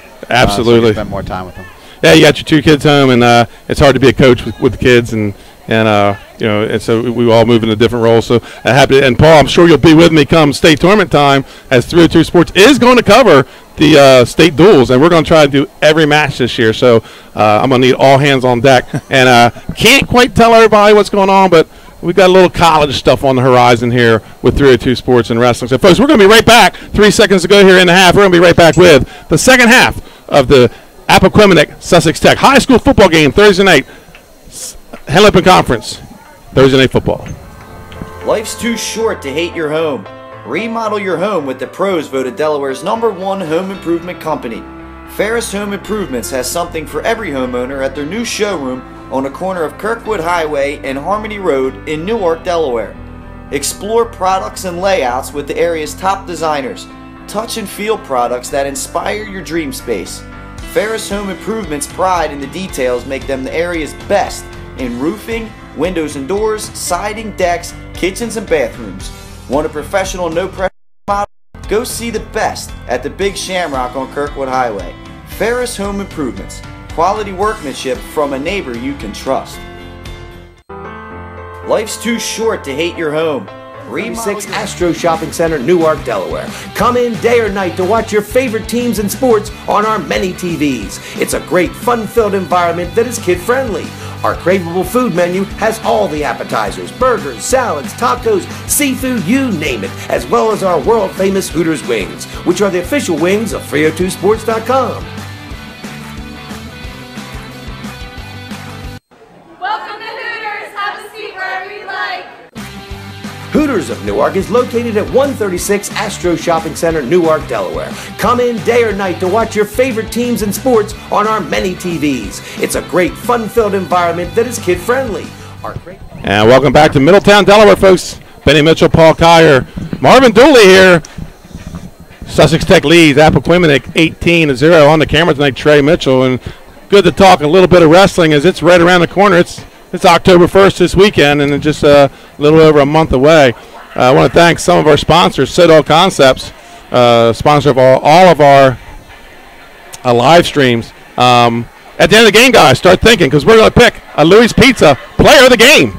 Louis Pizza, 11 Rehoboth Avenue in Rehoboth Beach, Delaware, home of the Grinder. Also, Green Blade Turf and Care. And there's a kick down to about the 10-yard line. And the Ravens are in business. Take it out to about the 30. They're going to take over 1st and 10 at their own 28-yard line. As always, Barclays Heating and Air, they're sponsoring our scoreboard tonight. And Delaware self-defense, Ronnie Wiest. You've seen a couple of his commercials. He's all over the state now. News places in Rehoboth Beach, Delaware. Delaware Combat Sports. Dream Scouting Network. They sponsor our players to watch in our 302 broadcast. So here we go, folks. 1st and 10 for the Ravens. First possession of the second half.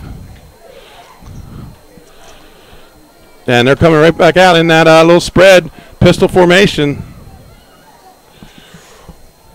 Motion coming to the near side, fakes the handoff, and that's the deep back, and he's got some running room. One man to beat, cuts it back on the inside, and that's going to let the Jaguars catch up. That was number 15 on the carry, Small, and Joe Scott Thomas. He held him up and made him come back in and let the Cavalry come help out, guys. That was the. Now I was just getting ready to say, I think that this first drive is so important for Apple to get some momentum back on their side. And then they bust off about a 40-yard run, Sussex Tech. So looks like the same result so far. 1st and 10 for the Ravens at the 36-yard line of Appoquinimink. And it's going to be a handoff to number 2, Shy Williams, looking for some running room on the left side. Turns it up, takes it down to about the 30-yard line. Gain of 6 on the play, brings up a 2nd and 4. Paul, a little better job by Appo spreading that out that time, setting the edge and just keeping it to a 4 or 5 yard gain as opposed to the one they just ripped off. Yeah, they kept stringing it out, and eventually Shy ran out of real estate there. Nice tackle by number 22, Earl Woodson there. Woodson, who had the big hit on that 4th down back in the second quarter. 2nd and 4 for the Ravens. And Kane turns, hands off to number 15, Small, and he's going to get up close to the first down. He's going to be about a yard short. Flag down on the near side here, Benny. Gain of 3 on the play, but that could be coming back, folks.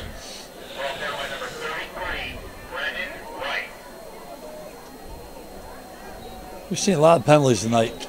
We have in week 4. Well, hold on. Do we have? Well, they're going to sort it out. It looks like it's going to be on the Ravens. And here's a signal. Procedure on the Ravens. So that's going to back them up about 5 from the line of scrimmage. So that's going to bring up a 2nd and 9. And yeah, you're saying, Marvin, a lot of penalties in this game. It's week 4. And usually I call this the cramp quarter early in the week. The cramps should be coming here in the next 4 or 5 minutes. Usually the first half of the season. And Coach Kyer, how important is hydrating through the week as opposed to the day before? Yeah, you have to stay hydrated throughout the week, and then certainly much the day before. It's too late by this time to hydrate yourself. And that's going to be a handoff to Small off the right side and wrapped up around the ankles. A good number of that, number 33, Brennan Wright. Gain of maybe no gain on the play. It's going to bring up a 3rd and 9 for the Ravens. It's a big play right now. I think they've got to have a stop here. I mean, I think one more score could be hard to overcome.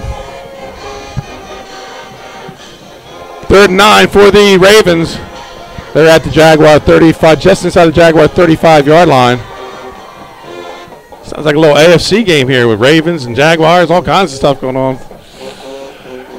And Kane takes a snap, rolls to the right, under pressure, and he's going to be wrapped up and sacked at about the 44-yard line. Loss of 7 on the play.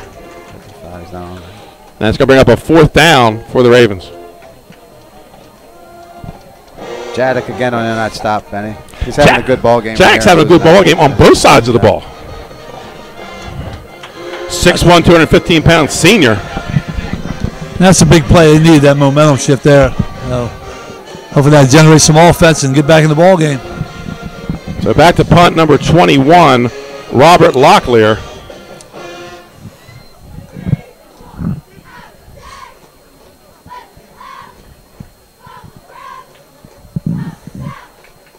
Good snap.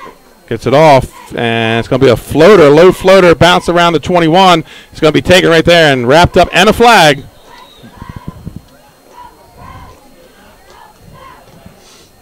Andrell Fulton, number 14, a sophomore, on the coverage for the Ravens. And we'll sort out the flag here. Kind of looking forward to see if they come out and change anything in the second half. If they spread you out, maybe just try to get them out of that box, or or does he stay with Pat with what they did? I mean, right. I know sometimes you only can do what you can do, but you try some things. And that flag was called back by the ball carrier where he received the ball. And we're having a long discussion over it. I can't imagine what this penalty could be back there. There was no. I didn't see a fair catch call. I didn't see a fair catch call either. So plus, it was a bouncing ball, anyways. Right. I think probably. I mean, I didn't see anything really, but. And the flag came out before the tackle was even made, so it'll be interesting what this call is going to be. And a long discussion. The far side line judge decided to stay out of it. It looks like. I mean, the officials in football, there's so many things that go on, so many pieces that, you could probably have a flag every play. I mean, that was a dead ball foul. I didn't see the sign on the play. Is that illegal? What was that sign? I thought that was a legal fair catch call, but the ball bounced. Once it bounces, you can get it. It was a fair catch signal, but it was a bouncing ball. Now, I didn't really see what he did, but I thought that's what that signal was.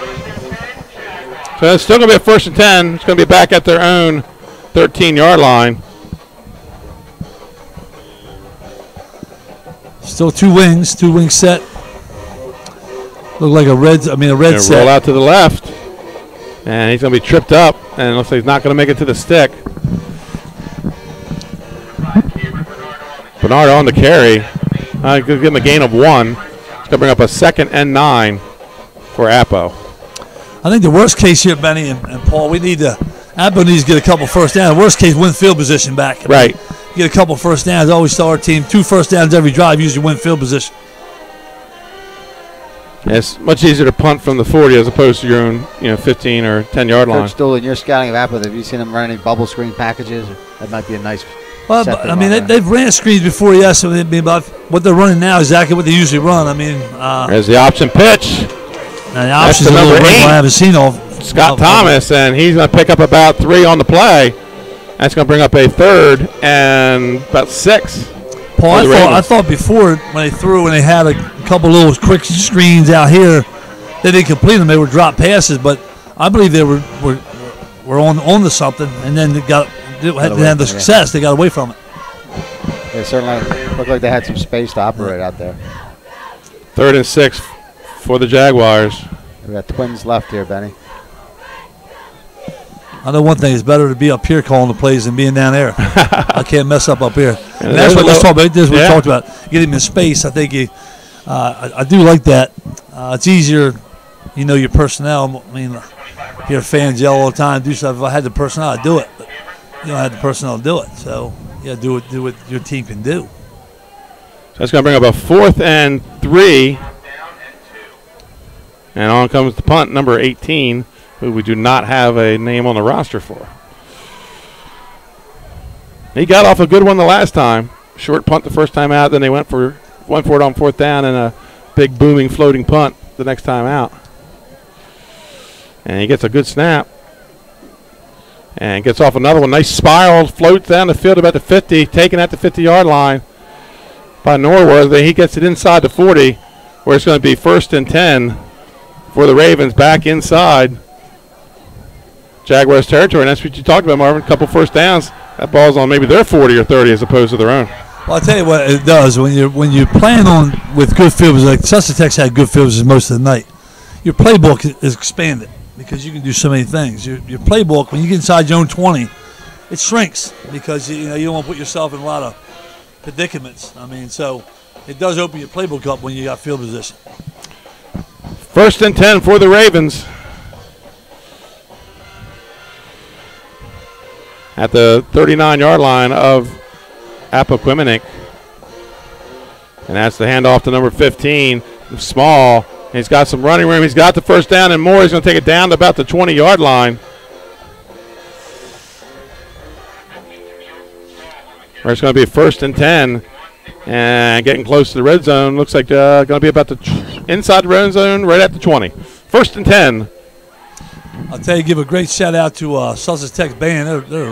What a band! And they play man, they were the good. whole game. I'll tell you, they were very good. You want to do a classic high school football game? Dover and Sussex Tech. It could be a bad game. You get 2 outstanding bands. 1st and 10 for the Ravens. And that's a handoff to number 24. Go ahead, Paul. Nolan LaMontagne. And LaMontagne.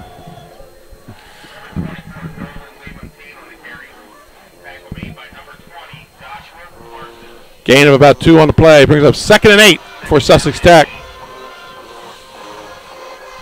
Yeah, Hunt and Langan on a tackle for Appo.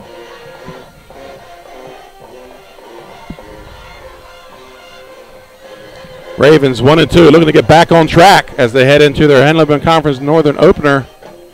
Next week we have a whistle on the play. They open play next week in the Henley Conference with Sussex Central, 3-0 right now. They're playing Dover tomorrow night. Dover traditionally always plays Sussex Central tough in those Henley North games. But we're going to stay right here with the timeout. Appoquinimink, and Marv, you've seen the guys. You played Sussex Central last year in the playoffs, and John Wells, longtime coach there at Sussex Central, and a lot of grinded out wing T, mix in a little bit of passing when he has to, and always stellar defense.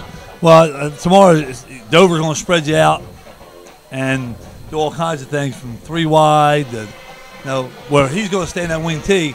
I will tell you this, very good at it too. They're very good at play fakes, and he always has a good fullback. I mean, in wing T, he always has a couple kids that really can pound it up in there. And they always win time of possession too because they keep the ball from you. So, I mean. Well, Dover, it's going to be a tough game. And so Sussex Central come out of it, come out with a win tomorrow. And they could go in to Smyrna 4-0. And they're going to see another spread offense. Yeah, I do think that game's big tomorrow. Dover just come off a big win against Concord too. So they got some momentum going. A win against Sussex Central would put them right back in the race. And there's going to be the handoff to Small off the right side. Nothing there. It's going to bring up a 3rd and about 8. Yeah, Danny, the one thing about playing in a conference is you have a rough start. You can always win your conference and get in. I know everybody was talking about Smyrna when they went 0-2, and I said, they're going to come back in the conference, and they're still the team to beat in the hell of a conference. Absolutely. In my opinion. The last team to beat Smyrna in the conference, Cape and Lopin, and they play tomorrow night.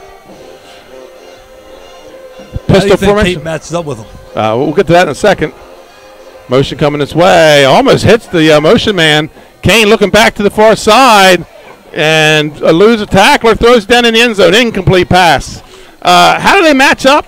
I think there's going to be a roughing the passer call on this play, Benny. Oh, wow. Kane was decked late there by three Appo Jaguars. That's very frustrating. They had to stop. Now roughing the passer give you automatic first down, and that's a shame for Appo. Cape and Lopin matching up with Smyrna. Cape and Lopin, same thing. They're going to run the ball, run the wing T. It's going to come down to the line play. If Sussex or if Cape and Lopin can eat up clock, they have a chance to stay in this game. But the big thing is, and what they've had trouble with in the past with Smyrna, is letting up that big play. They can't let Will Knight run 70 yards, 60 yards, 80 yards. That is just, especially when you're planning on using 5 to 6 minutes of clock yourself, you can't let up the big play, and that's going to be key in the game. Well, I know Will Knight. I got nightmares of Will Knight. I mean, he's beat me up every which way but loose.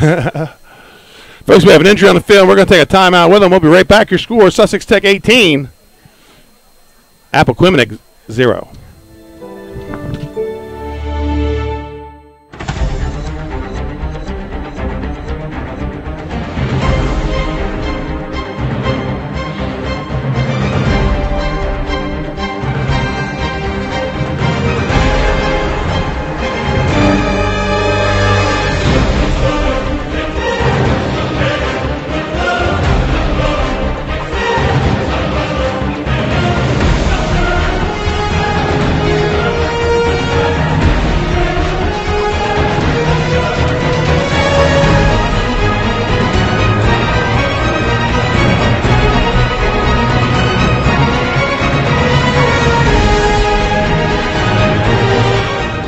Yeah, all right, back. Hey, welcome back, folks. 5 minutes to play here in the third quarter on your Barkley Heating and Air scoreboard. 18-0 Sussex Tech, pitch to the left side.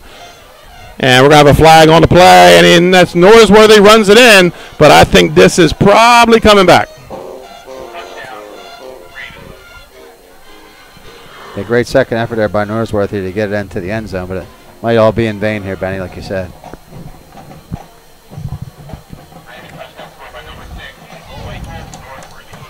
So a race to touchdown. And it's a break for Appo. Wow. A big break.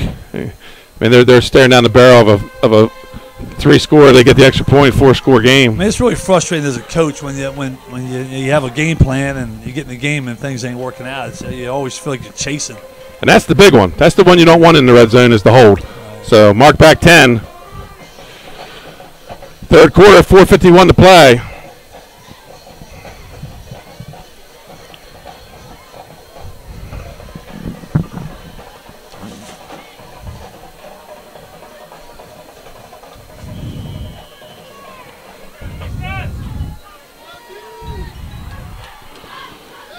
And they haven't wrapped up at the line of scrimmage.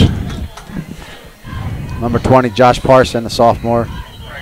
Got a player down. I have for Appo. Ain't got the number yet, but we got a player down. I have a correction from one of my downstate friends on name pronunciation. Richard Massey tells me that Nolan's last name is Lamontine. Lamontine. We're going to blame that on Paul then. Yeah, it's all Paul's fault. Lamontine. Gotta get that G out of there. Thank you, Richard Massey. Know you're watching. Big Woodbridge guy. Has a couple of sons playing for Woodbridge and some family here at Sussex Tech, and a big supporter of 302 sports and high school sports in general. He's and we'll get back to a little wrestling talk, father of Juwan Massey, former state champ at Sussex Tech. Yeah, tough little kid. Folks, we're going to take a quick timeout on the injury. Your score, Sussex Tech 18 and Appoquinimink 0. We'll be right back. Today. Mr. Italian began his career in home finance in 2002 as a mortgage consultant. Since 2002, Brian has helped over 1,000 homebuyers achieve their dreams of owning a home. Brian's knowledge of current market conditions and his detailed evaluation of buyers' finances ensures that each buyer will receive the best mortgage to fit their needs. Brian is often commended on how efficient and effortless he makes the mortgage process for everyone from first-time homebuyers to investors to experienced buyers. For the loan that fits you, contact Brian today.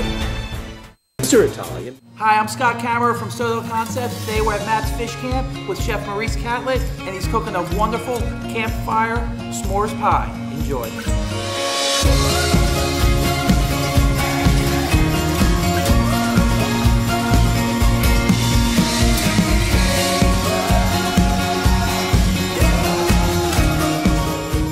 Matt's Fish Camp in Lewis and Bethany Beach, Delaware, open 7 days a week, lunch and dinner.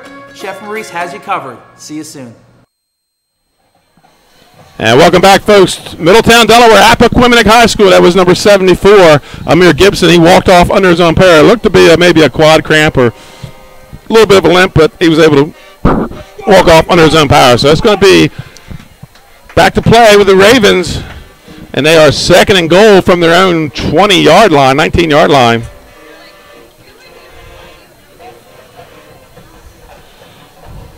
Kane drops back, has a man open, and that's number 6, Norsworthy, wide open. Touchdown, 19-yard touchdown pass.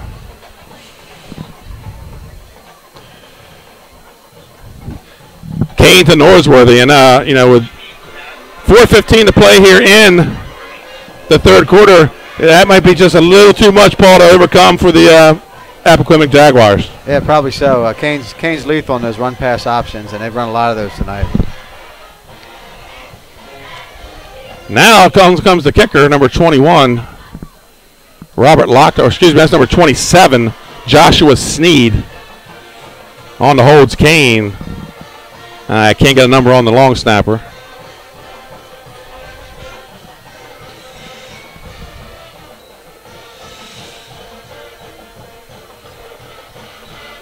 Good snap, good placement, and he gets it up.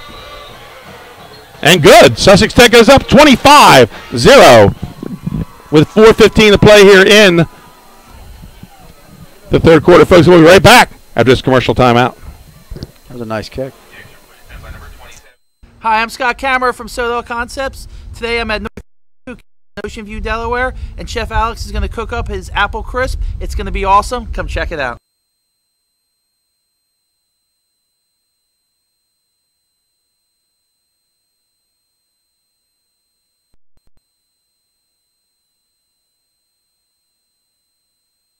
Northeast Seafood Kitchen in Ocean View, Delaware. Open 7 days a week. Chef Alex is covered. See you soon.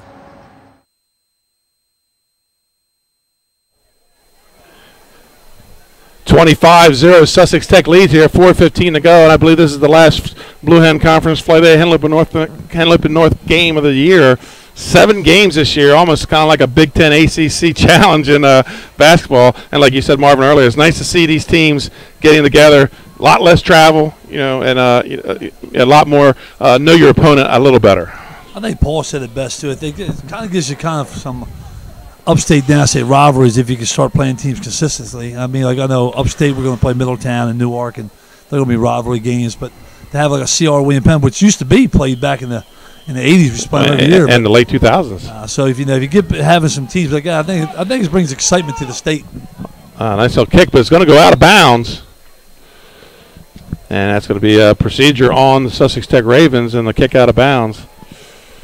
Like the William Penn St. Mark's rivalry, Paul, back in the day wrestling. Yeah. We used to jam pack it at about 9 in the morning. You couldn't get in the doors. That's right. People don't understand them big matches back in the day. I mean, I think that was one of the greatest rivalries in the state back in the 80s in and wrestling, 90s. yeah. I mean, it really was. I mean, William Penn St. Mark's matches were. I remember my mom couldn't get in the door; had to come in the back door and sneak in. And now, in recent years, it's switched that Caesar Rodney Smyrna rivalry, which was big in the mid 2000s to late 2000s. I mean, like William Penn. They would meet twice a year, once for the conference title and once for the state title. Yeah. Yeah, that's what you want. You want rivalries in high school, I believe. It just brings a lot of excitement to the state. 1st and 10 for the Jaguars. And option coming, fakes the pitch, then late pitch, the ball's on the ground, and still rolling around. Looks like Sussex Tech's going to have it. Referee blows the play dead, but no, yes, Sussex Tech ball. Let's see who got that fumble. That was an ill-advised pitch. It wasn't even the running back didn't keep the relationship with the quarterback, and really he should just Number 11, Cameron Johnson. Well, he faked the pitch, turned up, and then pitched, and I think that's what lost that pitch ratio. And I don't think the running back expected that ball to come. So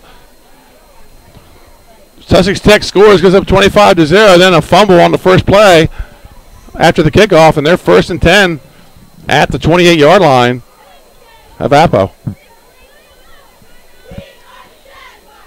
Looks like the Tech band's taking a little break. They have been playing the whole game, yeah. So the Ravens take over 1st and 10 at the 28-yard line of Appo.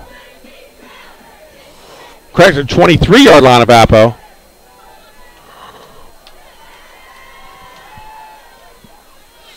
And it's going to be a handoff to Norsworthy. He's wrapped up back by number 22. Earl Woodson. Earl Woodson having a pretty good game here for Appo, Paul. Yeah, a lot of tackles for a loss tonight for Earl Woodson. And coming off that edge and making things happen. Just can't quite get enough of them here tonight. And you got to remember, Appo, when you lose your – Tech is the one with the short week, played on Saturday, turned around on Thursday, but Appo coming out here without their senior quarterback. And just – what limits you? I mean, you can't do a lot. And you lose the day by playing on Thursday to get this young quarterback up and running. So 2nd and 13 for the Ravens. Pistol formation, slot to the left. And Norsworthy comes in motion. That's a handoff to Small. And he pushes ahead. And looks like he's going to be back down inside possibly the 20. I think that was a trap. I think up inside. Yeah, trap with Small up inside. A big number, 78, Hunter Sievers got in there and pushed the pile forward for Tech. I tell you, field position's been a big advantage for Tech. Oh, absolutely. I started inside Appo territory, and Appo's been deep. I think they've had one drive inside their 40. Started one drive inside their 40. I know Sussex Tech's been on Appo's side of the ball all night. And it does make a big difference. 3rd and 7 for the Ravens. 2:40 and counting to play here in the 3rd quarter. And right now, as a coach, what you want to see from Appo, you want to see your players just keep competing. Jet sweep with number 3, Deshaun Sample. He turns it up. He's close to the first down. He's going to be about a yard short. And that's going to bring up a 4th and short. Javon McIntyre, freshman on the tackle there, number 15 for Appo. Yeah, I'm looking up and down this roster. This Appo team is a young team. A handful of freshmen on the roster, sophomores and juniors. They have quite a few seniors, but still a fairly young team.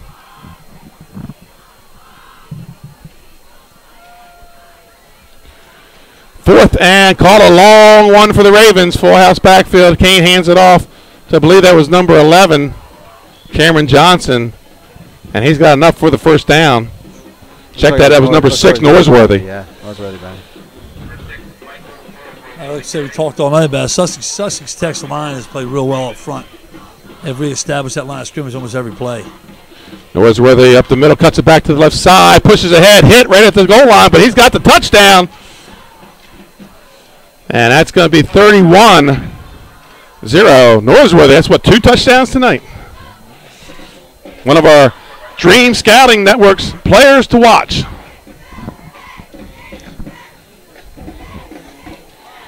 Rare Thursday night football game here in Delaware. I think there's another one going on with Middletown and right across town here. Yeah. And I believe there's some early games tomorrow, I believe. Yeah, Hodson and Concord is a big one tomorrow at 3:30. Yeah, Concord has to bounce back from that loss to Dover. On the kick, number 27, Joshua Sneed.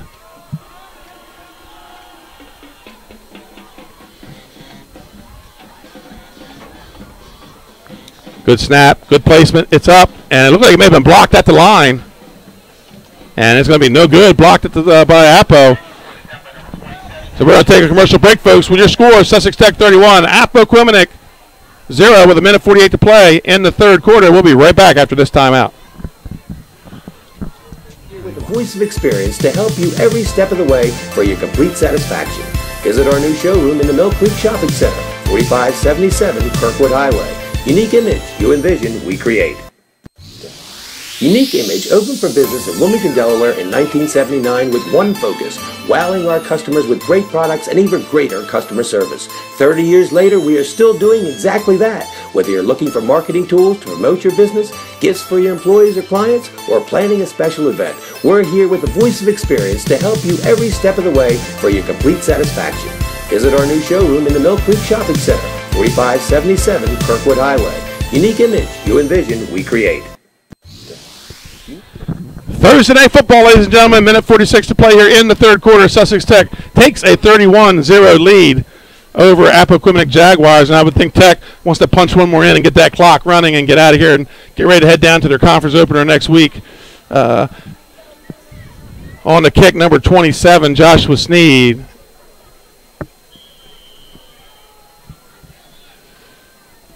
Back deep.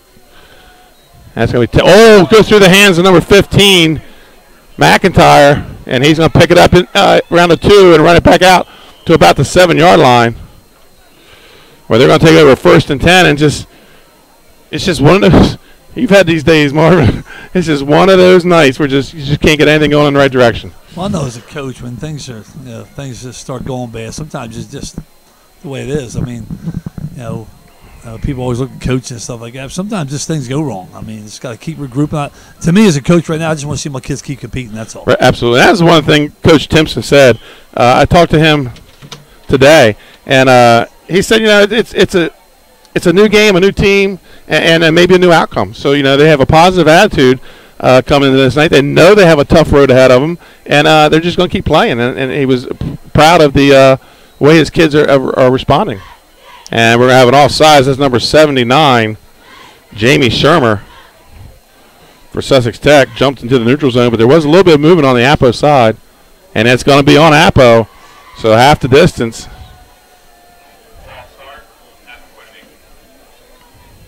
Coach Timpson said they have a great group of seniors. They work hard every week, and he understands they have a difficult schedule. And that's why he put CR and Sussex Tech on the schedule to get ready for that Flight A run. So here we go. 1st and call it 15 or 14 for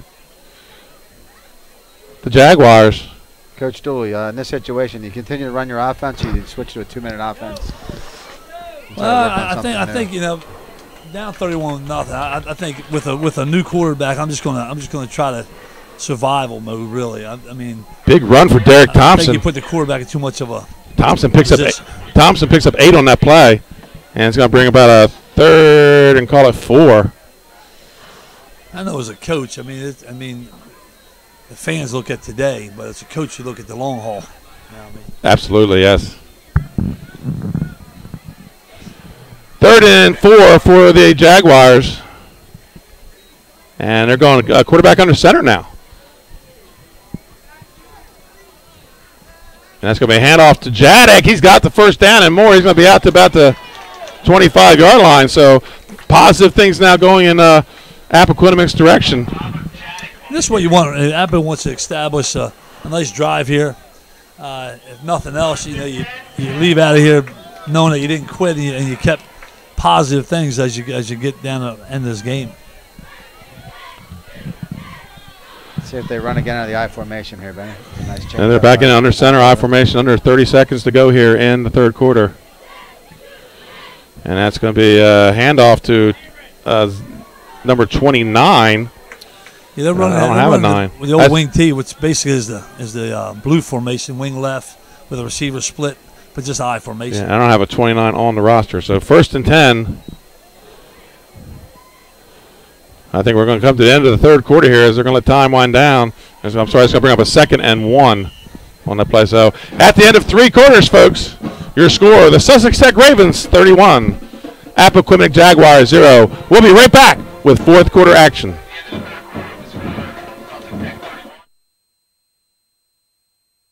I'm Ronnie Burkle from Papa Grande's. Come visit us at Papa Grande's in beautiful Fenwick Island, Delaware. See you soon.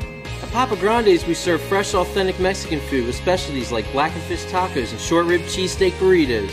We have great nightly specials throughout the second season and serve the best happy hour at the coolest bar every day year-round. We are open 7 days a week, all year long. Papa Grande's overlooking the water in beautiful Fenwick Island, Delaware. Come check us out. With the pros voted Delaware's #1 home improvement company. Ferris Home Improvements has something for every homeowner at their new showroom on the corner of Kirkwood Highway and Harmony Road in Newark, Delaware. Explore products and layouts with the area's top designers. Touch and feel products that inspire your dream space. Ferris Home Improvements' pride in the details make them the area's best in roofing, windows and doors, siding, decks, kitchens and bathrooms. Want a professional no-pressure remodel? Go see the best at the Big Shamrock on Kirkwood Highway. Ferris Home Improvements. Quality work. And welcome back, folks. We're back with fourth quarter action. 2nd and 1 as they waiting for the chain crew to get down. Get set, and then we'll let a ready to play whistle and be underway. That should be some momentum for Apple. They get 2 first downs in a row. They keep it going. Keep it drive and keeps us the offense on the sideline. 2nd for 1, I formation here for the Jaguars. And a little delay on the ready to play signal. And there it is. Quarterback up under center, motion, and that's going to be number 8. Scott Thomas, and he's got the first down and more. He's going to take it out across the 40. So they go from that spread formation, Paul. They get back under center, and now they're starting to get some positive things happening. 2nd first down on this drive. Yeah, it's really the best drive they've had probably since the first drive of the ball game. So they advanced the ball past midfield. 1st and 10 for Appo at their own 41-yard line.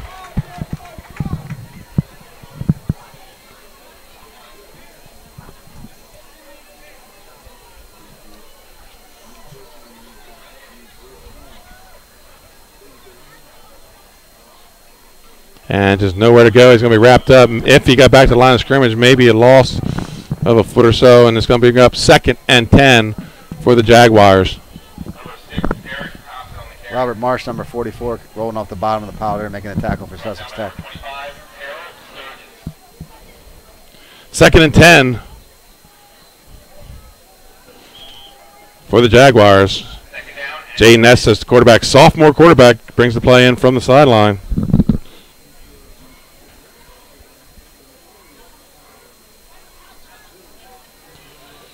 And we're going to go wide receiver to this near side. Quarterback back under center, I formation. And it's going to be a fullback dive, and he's going to pick up about 2, maybe 3 on the play. It's going to bring up a 3rd and 7 and a late flag. And usually that late, that's the personal foul type. Unsportsmanlike on the Jaguars. And this is stuff you don't want to see. This is as a coach. This is the stuff, getting these games. I know frustration is 31-0, and you get frustrated. Even as a coach, we get frustrated. But this is the times where you want to hope you can keep your composure and sportsmanship and keep Key, I know as a coach, it's frustrating. You already have enough bad things go wrong. So mark off 15. That's going to bring up a 3rd and 32, or 2nd and 32 for the Jaguars. And this was a drive where, Paul, they had things going, and they're going to take a timeout. They had things going, and it just fell apart. It's been a story all night when they have 2 or 3 good plays in a row, and then it's negated by a couple penalties. And this one, the big one. So first, we'll be right back. We're going to take a timeout with them. We'll be back with more fourth quarter action. The Hadley Group is your local real estate resource. Brian Hadley joined Patterson Schwartz & Associates in 2005. In 2013, Nicole Flora joined Brian, followed by Emma Burnett and Grant Jepp in 2014. That's when the Hadley Group was formed. Patterson Schwartz Associates offer you exceptional knowledge of local market conditions and a commitment to represent you honestly and professionally. So for your next purchase or sale, think the Hadley Group. Visit our website at thehadleygroup.re.com. The Hadley Group. So welcome back, folks. Coach Timpson goes out there and settles the troops down, but they still face a 2nd or 3rd and 32. And not only the 15 yards, Paul, but lost it down because it's a dead ball foul after the play. Lost it down and lost some momentum too, Ben.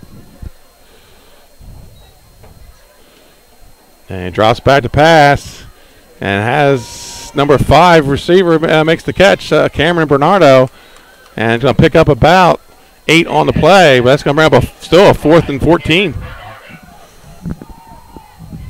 Now he took advantage of soft coverage here. They were dropping soft coverage. They get half of it back. I always like the draw on the screens in those 3rd and a mile. I mean, Benny, I love when they work. Yeah, you know what? And they work pretty good on PlayStation. I don't know about you, even in the college version. Well, listen, I was telling my offensive guy, I was telling him every play I draw up scores on the kitchen table. It doesn't work Friday night, but the kitchen table works. And the Jags on the punt, and he gets it off a floater, and he goes down on the knee. So the Ravens are going to take over. That was number 26 on the catch, Chase Snyder, and the Ravens are in business. 1st and 10 at their own 42-yard line. And there was a case where I thought like his hand may have gone up. And what's the rule on that, Marvin? Do you have to wave it or just go up? Well, reality, it's a penalty if you just go up. I mean, right. I believe. I mean, you're supposed to show it high. But right. Well, he didn't run it with it. He went down to a knee. But we already had one of those earlier in the game on Jaguars. I wouldn't be surprised to see Mitchell pull some guys now. Give his other guys a chance to play. 1st and 10 for the Ravens. I think we're starting to see some new players on the field for Sussex Tech.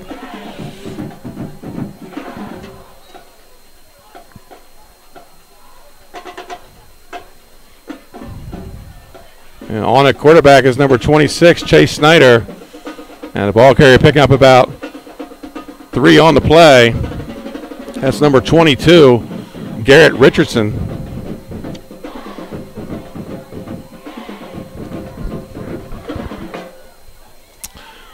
Second and 7 for the Ravens. 9:06 to play and counting here in the fourth quarter. And they go pistol formation, and that's going to be jet sweep. Pick up about 5 on the play. Ball carrier number 3, Deshaun Sample. It's going to bring up a 3rd and 2. Robert Jadikin on the tackle again. He's had a good night. He said bang on both sides of the ball. 3rd and 2 for the Ravens. They lead 31-0. 8.5 to go here in the game. All Coach Mitchell wants now is keep the clock running, so he keep his first downs going.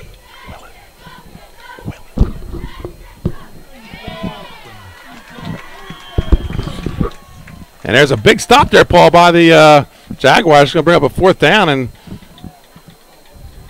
yeah, nice play there by number 74, Amir Gibson. 270, nice size there. For yeah, absolutely. Tackle. Low center of gravity of 5'10". He's got bright green neon shoes. Yeah, he's easy out there. 4th and 5 for the Ravens on the punt, number 27, Joshua Sneed. And good snap. And coming after it, low kick, floater, bounces at about the 31, down inside the 25, going to be picked up by Thompson. Runs it outside the 40, across to the 45, where they're going to take over 1st and 10 at about their own 46-yard line for the Jaguars. Flag thrown on the field there at the end of the play. So we'll wait and see. It's going to be on the Jaguars.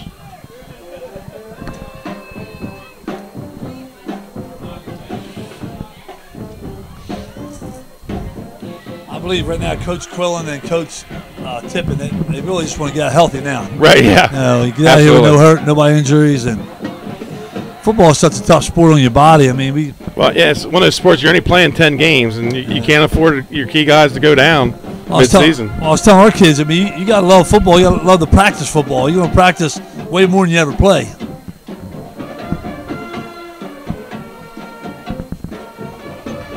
So we got a personal foul. That's going to mark it back 15. So Apple will keep the ball 1st and 10 at their own 31-yard line. Coach, who do you have this week? We play Newark High School on Saturday at home. 1st and 10 at their own 31 for the Jaguars. 7:22 to play in the 4th quarter. Sussex Tech leads 31-0. And back to that double slot, or a slot to the left, and then I formation, toss left. And that's Thompson with some running room outside the 40 across midfield. Stiff arm and goes out of bounds. And steps out of bounds at the Sussex Tech 45. Thompson, nice carry on the play, gives a 1st down. And now if Apple can just keep this going, no penalties, and get something positive out of this going into next week. Well, I do think if you can get something positive, you kind of build off of it. I mean, I know as a coach, you always look for the positive things that you do, and they haven't had a whole lot of positives tonight. So if you have a good drive and maybe finish with a touchdown, get on the scoreboard. Slot right I formation, and it's going to be a handoff to number 29, who we do not have a name on the roster for. Now, I feel like right now the game they're playing right now is how we were against Middletown. We couldn't do anything right. I mean, some of it was because Middletown was just beating us up, but some of it were our own doing. We were hurting ourselves with penalties and missed tackles, and it just gets frustrating. So you try to have something to build off of. Right. Gain of 1 on the play brings up 2nd and 9.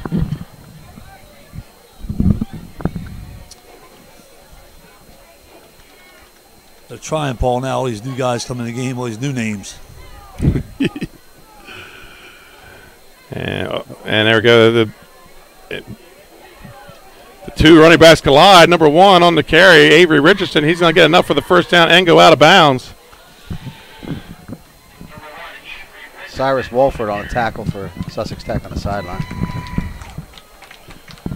1st and 10 for the Jaguars. I think this is the deepest penetration I've had in the Tech territory this Right. season. Yeah, absolutely. I mean, the last time I was down here, they got the 15-yard penalty and marched them back to midfield. 6:09 to play here in the game. 1st and 10 at the Sussex Tech 35. I formation, slot to the left. And it's going to be the fullback up the middle. That's Jadek. And he's going to push the ball forward with a gain of about 3. Noah Wharton, number 33, making the tackle for Sussex Tech.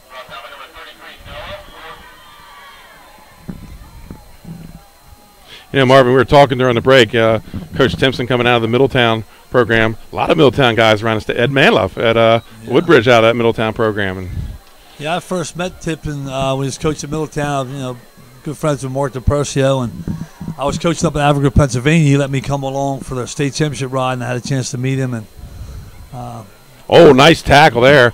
Number 29, we don't have a name for, runs into the hole. Number 33, Noah Wharton on the tackle. Just wraps up a couple low heels there, Paul, and gets the takedown. Nice low double leg. That's back-to-back tackles for Wharton there.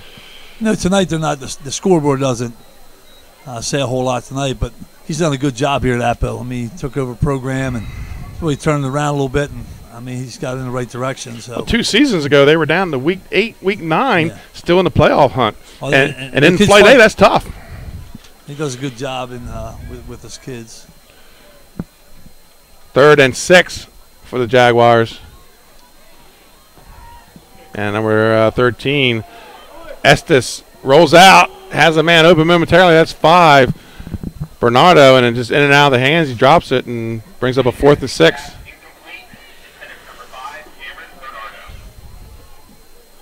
That's going to bring up a 4th and 6 for Appo. Folks, remember, stay with us at the conclusion for the Sodell Concepts halftime show, or excuse me, post-game show, where we're going to pick the Louis Pizza player of the game.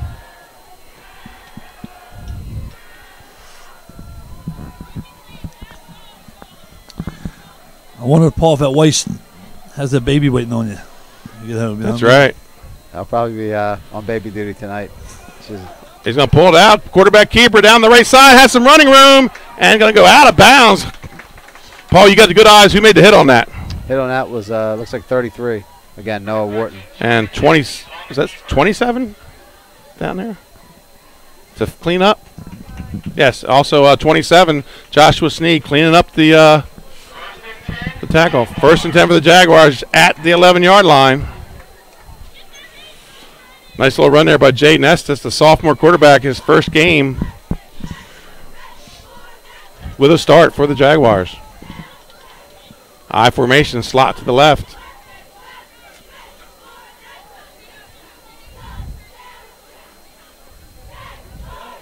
And that's going to be 29, pushes it down near the goal line. Mark him down, it looks like about the 2 or 3 yard line.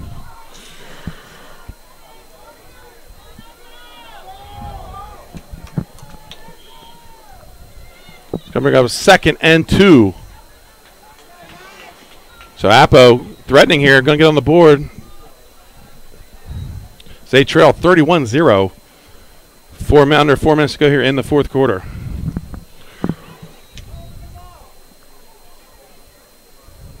Estes goes under center, I formation, motion coming, jet sweep, and it's going to be, there's some good penetration. Everybody breaks one tackle, cuts it back inside. Touchdown, Appoquinimink. That's number 1, Avery Richardson, the sophomore. And I talked earlier about the youth of this Appo team, and that's a sophomore getting in the end zone for him here late in the game. Well, I'd say, like I said, when things ain't going right, it's great that at least your team didn't quit. They had a nice drive, got down the field and scored.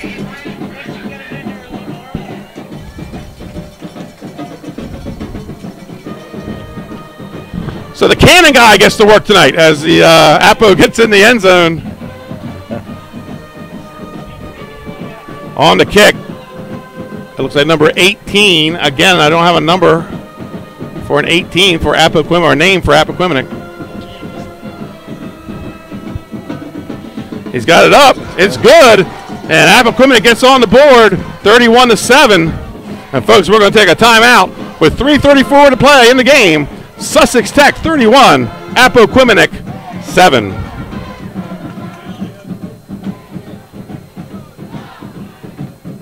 Catering company in the food truck right here on the Culinary Coast in Southern Delaware, and we'd love to see you at one of our locations. Fish On in Lewis in the Villages of 5 Points. Lupo Italian Kitchen on Rehoboth Avenue in downtown Rehoboth, serving homemade pasta. Papa Grande's in downtown Rehoboth. Our treetop deck has the best happy hour around. And Matt's Fish Camp, located on Route 1 in North Bethany Beach, your classic seafood shack. At Sodell, we believe in beautiful, simple food and making the world a better place. See you soon. Hi, I'm Scott Kammerer of Sodell. 31-7, folks. 3:34 to play here in the 4th quarter. Sussex Tech with the lead. Appoquinimink be kicking off. And, we talked about Marvin. We talked all length about things just not going people's way. Does this help a little bit? And, Coach said that, they get excited, new week, new game, new opponent. Does this help a little bit by punching that one in late? Well, I think if anything positive, you can talk about the drive. They had a couple other drives that were decent. And penalties put them back. Yeah, so, absolutely. Yes, it definitely does help you. Jaguars on the kickoff. 3:34 to go. Tech probably expecting an onside kick here, so they probably got the hands team in place.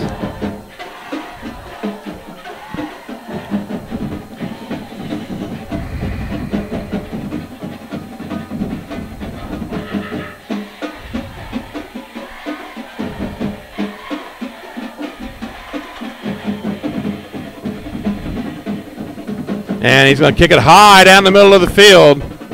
Caught it about the 20-yard line. And he's going to go down on a knee. Look like number 3, Deshaun Sample.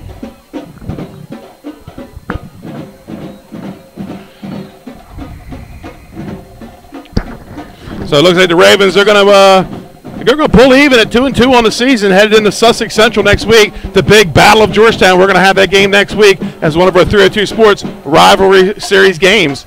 And Appoquinimink, they got to go across town, or I'm not sure if it's home or away, but they got the crosstown foe in Middletown. Yeah, I believe they're at Middletown next week.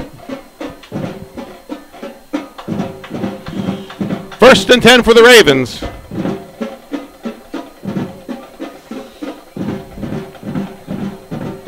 And that quarterback, number 26, and that's got nowhere to go. The Appo gets penetration on that and shuts it down. Loss of 1 on the play.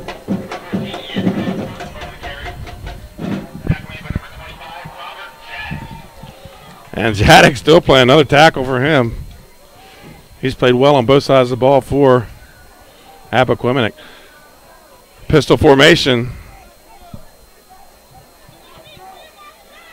And a little counter play. Going to pick up about 4 on the play. Bring up 3rd and call it 7.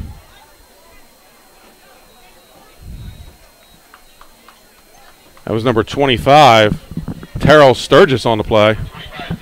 One of the guys we know, Trey, one of my former wrestlers, Terrell Sturgis, getting a carry here, the sophomore out of Sussex Tech.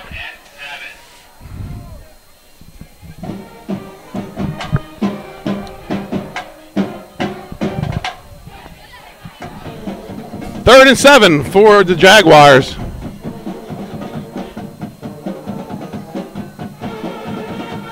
And that's going to be maybe Sturgis again. It is Sturgis again. He's got enough for the first down.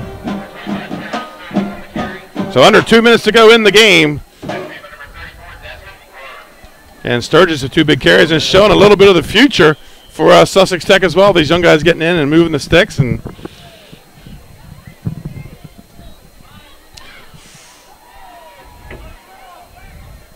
And Coach Quinn looks like he's going to take all 30 seconds to call this play. And like you said, no injuries. It looks like so far, no serious injuries so far tonight. So both teams will come out unscathed. That's the key now. You don't want to get anybody hurt now. I mean, basically out of the game and move on next week. And that's Sturgis again. Cuts it back to the right side. Dives forward. Picks up about 2 on the play. I'm not sure when Apple lost their quarterback, but on a short week. Trying to get a new guy in there, tough, that's tough. Man, it's tough. Even with a full week, it's tough. Yeah, you would know more than us. You know, how much does your backup? How many snaps does he take in a week of practice when he's not the guy? Well, mine takes probably about 20% of them. I mean, that's it, and just enough to make sure he knows the game. Of course, if he goes in, the book shrinks. You know what I mean? Well, number 13, Jaden Estes, he's going to be much better next week with this week under his belt. At least the nerves will be shook. And they're going to stuff that one for a loss. That's going to bring up on the carry, number 14. That may be the last play. May let it run off. Yeah, I think the referees will wait, shut it off.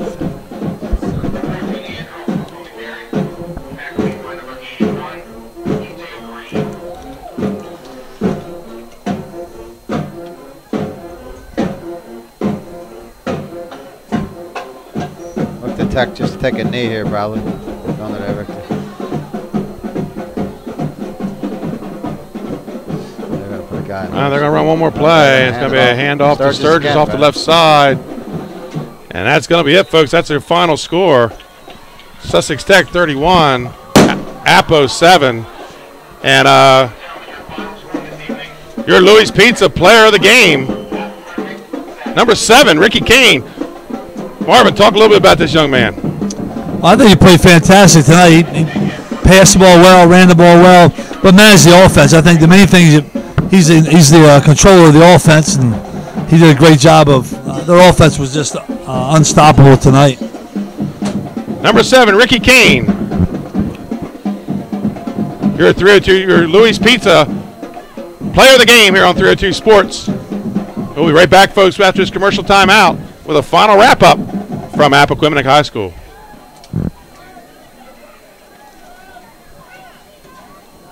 Hi, I'm Scott Kammerer from Soto Concepts. Today we're at Matt's Fish Camp with Chef Maurice Come back in the box. and he's cooking a wonderful campfire s'mores pie. Enjoy.